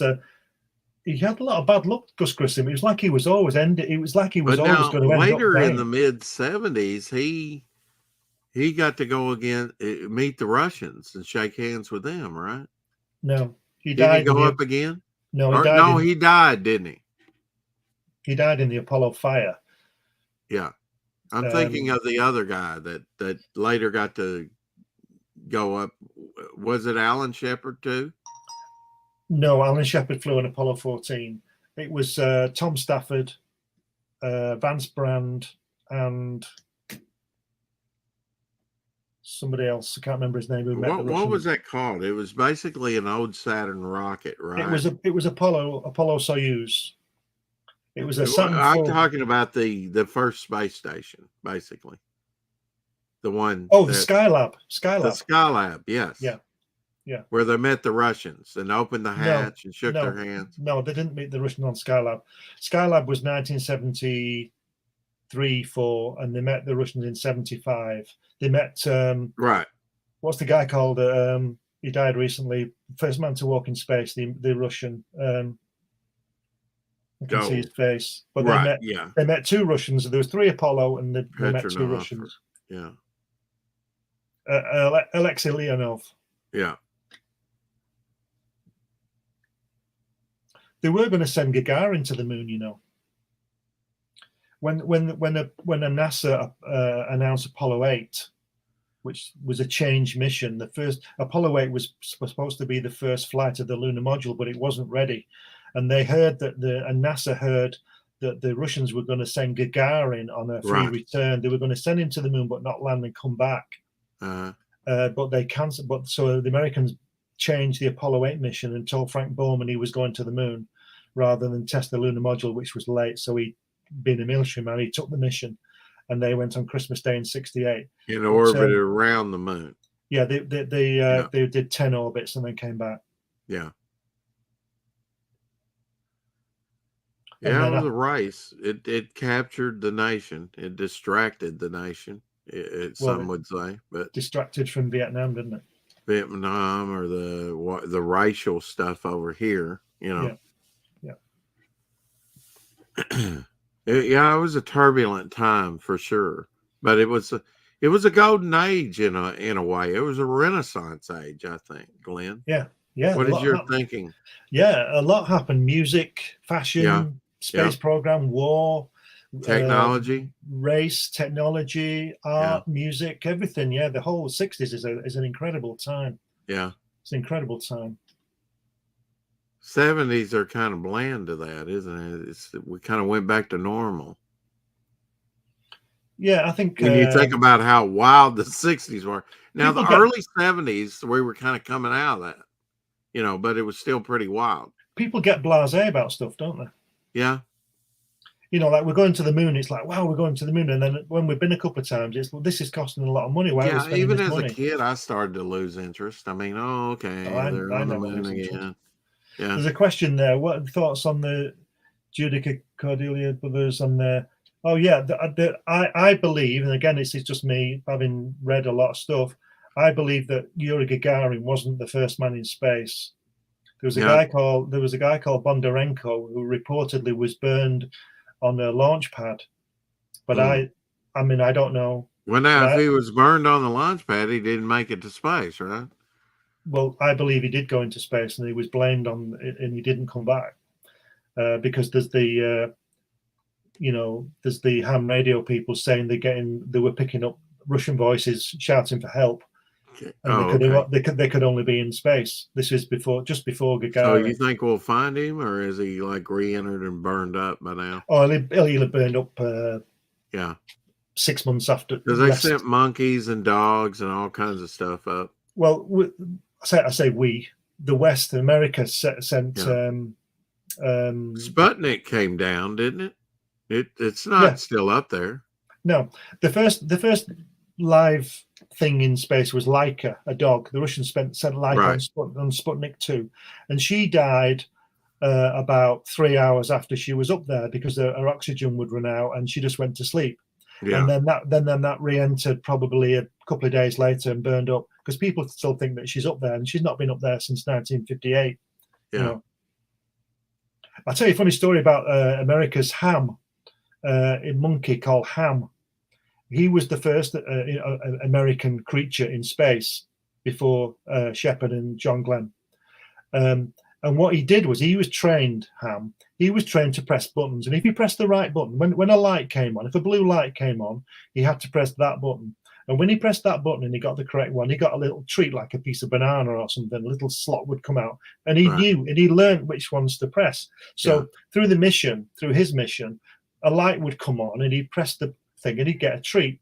Anyway, when they brought him back, when they opened the capsule and got him out, he went crazy and started going mad and punching them and screaming. And they thought he'd gone crazy through space sickness. But when they looked at the capsule, it had been wired up wrong. So when the red light came on and he pressed that button, he should have pressed the other one. And it gave him a little shock. And he was angry because he knew he was getting the right button. Yeah. But it had been wired up wrong. So he was a bit upset about I've heard that. Yeah.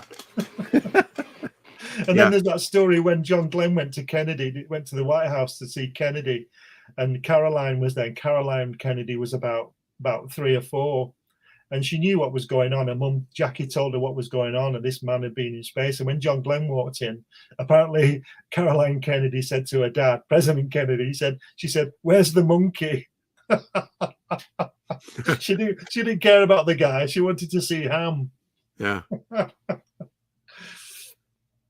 Oh man. Anyway. No respect. No respect for the astronaut. I don't know. Well, now, have you seen a movie called Capsule? No. It's all, of course, I don't know if you know, but, in World War II had, after the war, if the UK had continued with its space program, you could have been the first nation in space, really. I don't know. Did we have a space program? Yes, you did. Yes. Yeah. You could have been maybe by 1947. I mean, pretty, late 40s, the first people in space. And in fact, this is capsule is from captured Russian documents. It's a Russian made film. It's always captured Russian documents, isn't it? Which is talking about that in the early 60s, I forget, or maybe late 50s. I need to rewatch it. That a Britisher was the first person to go up into space, and it was all top secret, and I won't spoil the movie for you, but it's interesting. I read a book years ago. Again, I don't know whether, I'm not saying I believe it, I just read a lot about landing on the moon 10 years before Armstrong. What, the British? No, the Americans. Oh, the Americans, yeah. And that would be before Gagarin. So, yeah. In fact, that would be before Sputnik. But I don't know whether it's true or not. Well, I mean, think about the limb and how, yeah, like you said, the limb wasn't ready. The limb, I mean, in Earth to the Moon, they had a whole thing on just the manufacturing of the limb, because it was so, you had to get it right, Yeah. And then they messed up, didn't they, with the valves? Yeah. Which is what happened to Apollo 13, when they found out that the command module valves were round. The whole, the plug bit where the hoses would go in were round, and the ones on the lunar module were square, and they literally had to fit a round hole in a square peg or whatever it is. And that's what that was. I don't know why, with all the Elon Musk and all this, why there's not more focus on the moon, and colonizing the moon. The other day, we celebrated the 23rd anniversary of Space 1999, the moon being blown out of Earth orbit. Oh, right. Yeah. On that TV show, Yeah, there's no Earth left if that happens. That's true. Yeah. And so, but all the focus seems to be on Mars.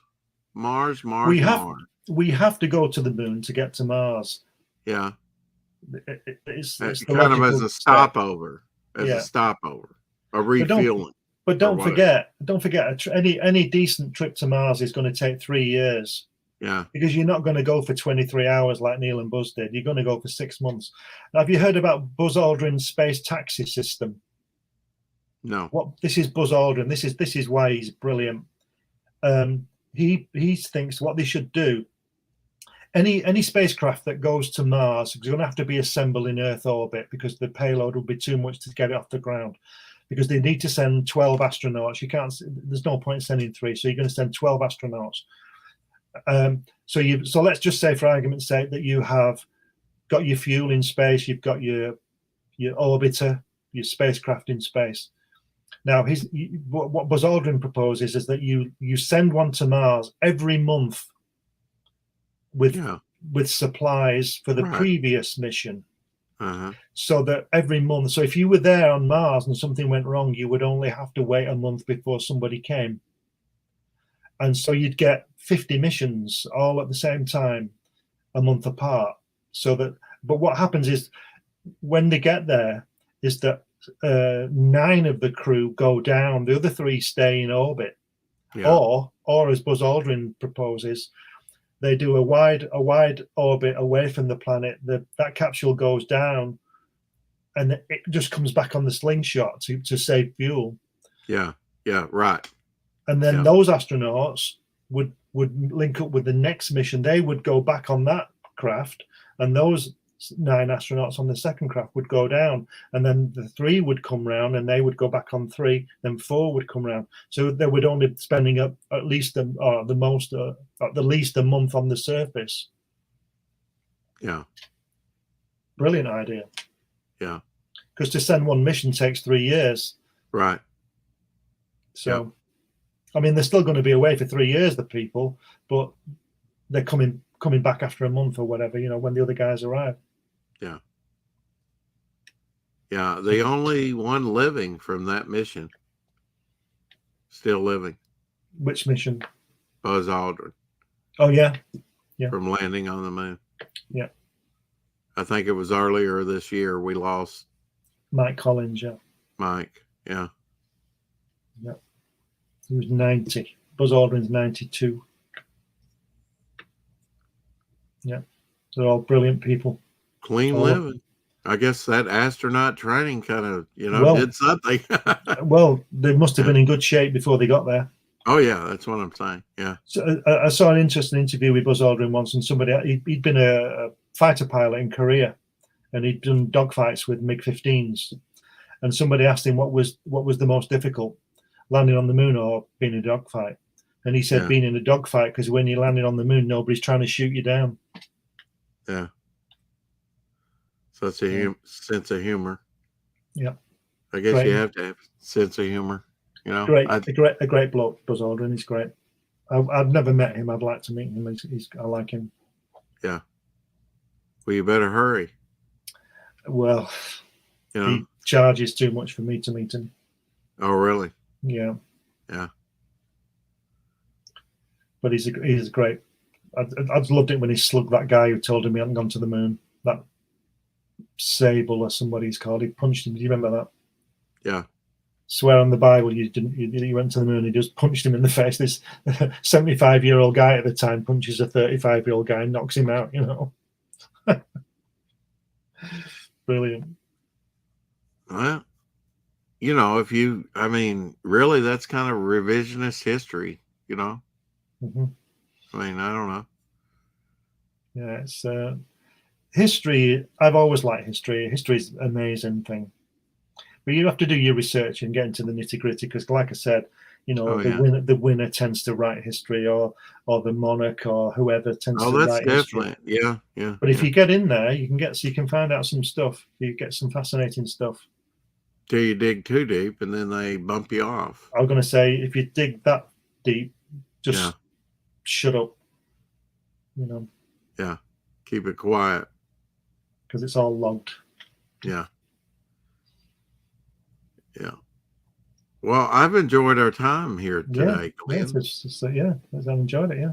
It's been way too long. I know you've come in the chat, you know, and say good night. You know, and I appreciate that, but too late. Yeah. But if I had a buxom beauty, if I could be so bold to say, you know, waiting on the pillow for myself. My wife is the most gorgeous creature you've ever seen. I have no doubt. No doubt. Beautiful. It's a good thing I'm so much younger than her, and I'm a pond away. You know? She's gorgeous. I love her. She's gorgeous. I don't care. I can tell anybody. I'll tell the world. My wife is the most beautiful thing I've ever seen. She's gorgeous, and I love her. She's fantastic. And I should go and pick her up from work, shouldn't I? Now, before you go, I've got one more question. I've probably got 3 or 4, but I'll limit myself. We talked about inhospitable places, you know, as far as like Antarctica and you made a statement. You said, I'd rather go to space than under the water. Yeah. Why? I'd rather look down and see the Earth than not see anything out of a little porthole that is racking with pressure outside. Yeah. Well, I mean, let's say we've got better technology. You can have a widescreen TV and see everything when it's lit. I'd still rather go in space because you can see all the stars and the galaxies and all that kind of thing. But there's fascinating unseen life forms. Oh yeah, of course. But I'm not interested in that. I mean, I think I could go down to the Titanic. Yeah, that would be interesting, wouldn't it? That's 2.5 miles down. But we've seen it. Yes. He did a documentary on it. Yeah. I think Cameron's been down about 20 times to the Titanic. Yeah, it's a fascination with him. And now that he has that sub, he probably goes even more. Yeah, I think because he spent a lot of money on that sub. Exactly. He spent his money on the right thing. And I think what he did down there, because a lot of that footage is in the film, isn't it? Yeah. It's actual footage. And I admire him for doing that because he didn't send 3 people down to get that footage. He went down. He went down himself. He was like Meryl C. Cooper that did King Kong. He was quite the film. You know, he went to Africa and he was an adventurer. You don't see that many adventurers anymore. That's right. And that actually risk their lives, that try and climb Everest or go to Easter Island, you know, by swimming there, or you know what I'm saying. Well, like we said about 100 years ago, and I nearly fell off that cliff 300 feet, you know. So you know, and then the ocean's coming into. I can't tell you. I'll try and get that. I'll get you the piece of film. I'll show you the film of this ocean coming in and this guy screaming, "Get out! Get up! Get up!" It was amazing. You get engrossed. Your mind gets fixated. It's such a fantastic place, and I tell you, I've never moved so fast in my life. When I realized what he meant, because he wasn't saying the sea's coming in to kill you or anything like that. He was just saying, get out, get out. And I look round and there's this wave about 15 foot high coming at me. And I'm thinking, water can buckle steel. And I'm out of here. And like I said, it's about 20 steps and I was up it in three jumps, you know. Yeah.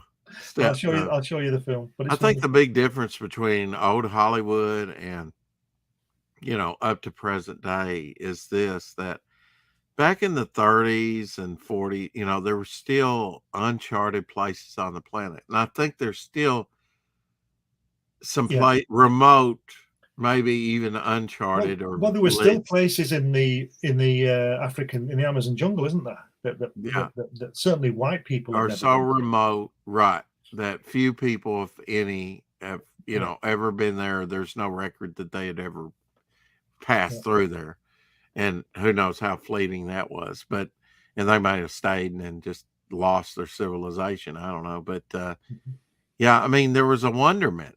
You know, those old jungle movies, like Unexplored in the Darkest Reaches of Africa. I think we've kind of lost that through technology and satellites and everything. We've been everywhere. Everything's been explored. I think it's because the world is that much more unstable, you know, that you can't go to these places because of all the unrest that has happened. That's what I think is one of the reasons. But anyway, I'm going to have to go. Yeah. It's been really great. We'll have to do it again. Absolutely. Thank you, Glenn. Thank you very much. I only dropped in just to see what you were talking about. Yeah. A happy incident. Can you say keep collecting? What? I don't understand what you mean. Keep collecting? Keep collecting. Absolutely. That's how I end my shows. Bow. Keep collecting, yeah. Thanks, and the thing, when you do, everybody out there, if there's something that interests you, research it. Yes. And write about what you research. You might not be confident enough to write a book about it, but research your thing and write about it for yourself and your kids or whatever, and you'll find it will open up your mind and you will be better at the logging of it than you think you are. So you inform yourself, but you write about what you know? Yeah, but you've got to find out what you know. You don't know everything, do you? Yeah. So you've got to do it. Yeah, I hear writers say that. Write about what you know. Yeah, but you still need to read documents and research. Right.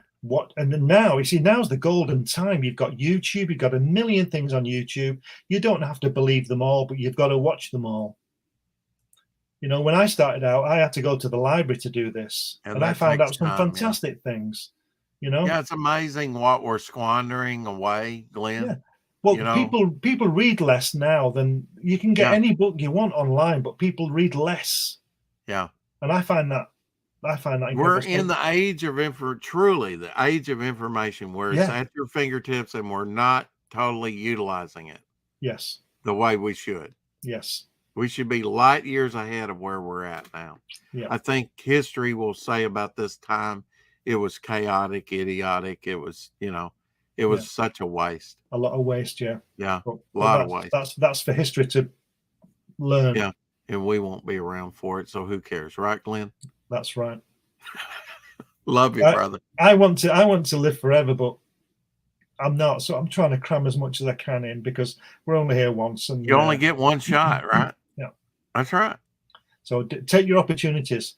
And Dillard, if you're still out there, that's a good lesson you learn with time, right?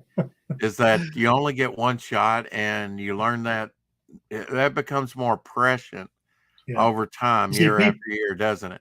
People ask me why I've been to so many places, and I say the opportunity is there for everyone. I know you've got to get the money and all that kind of thing, and you might have to do other things. And I'm not saying it's easy or anything like that, but it depends what you want to do. And like I said at the top of the show, I didn't get married. I went around the world a few times, and I researched and I do all these things. The opportunities are there for everyone, and it makes you a better man. Yeah, and I've made me more knowledgeable, I think. But the thing is that I believe I've missed more opportunities than I took. So that means they're countless. but do what you want to do. Read, research, Take that write extra it effort. down. Yeah. Go see Vincent Price at the theater, or go Yes. meet, yeah. I got Go to see do Jack that thing. Kirby twice. I made that happen twice. Yeah. And I'm really proud of myself for making it happen. Yeah. Because people who lived 5 miles away, who were comic collectors, knew he was there, but they never went. Yeah. So that's a crime. Well, that's up to them, isn't it? Yeah. Anyway, They're right, I'm going. It's been Thank you, really Clint. great, Rex. Thanks for having me on, and we'll do it again soon. Enjoyed it. Absolutely.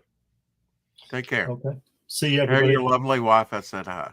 I will. She won't know who I am, but she knows who you are. Okay, tell her who I am anyway.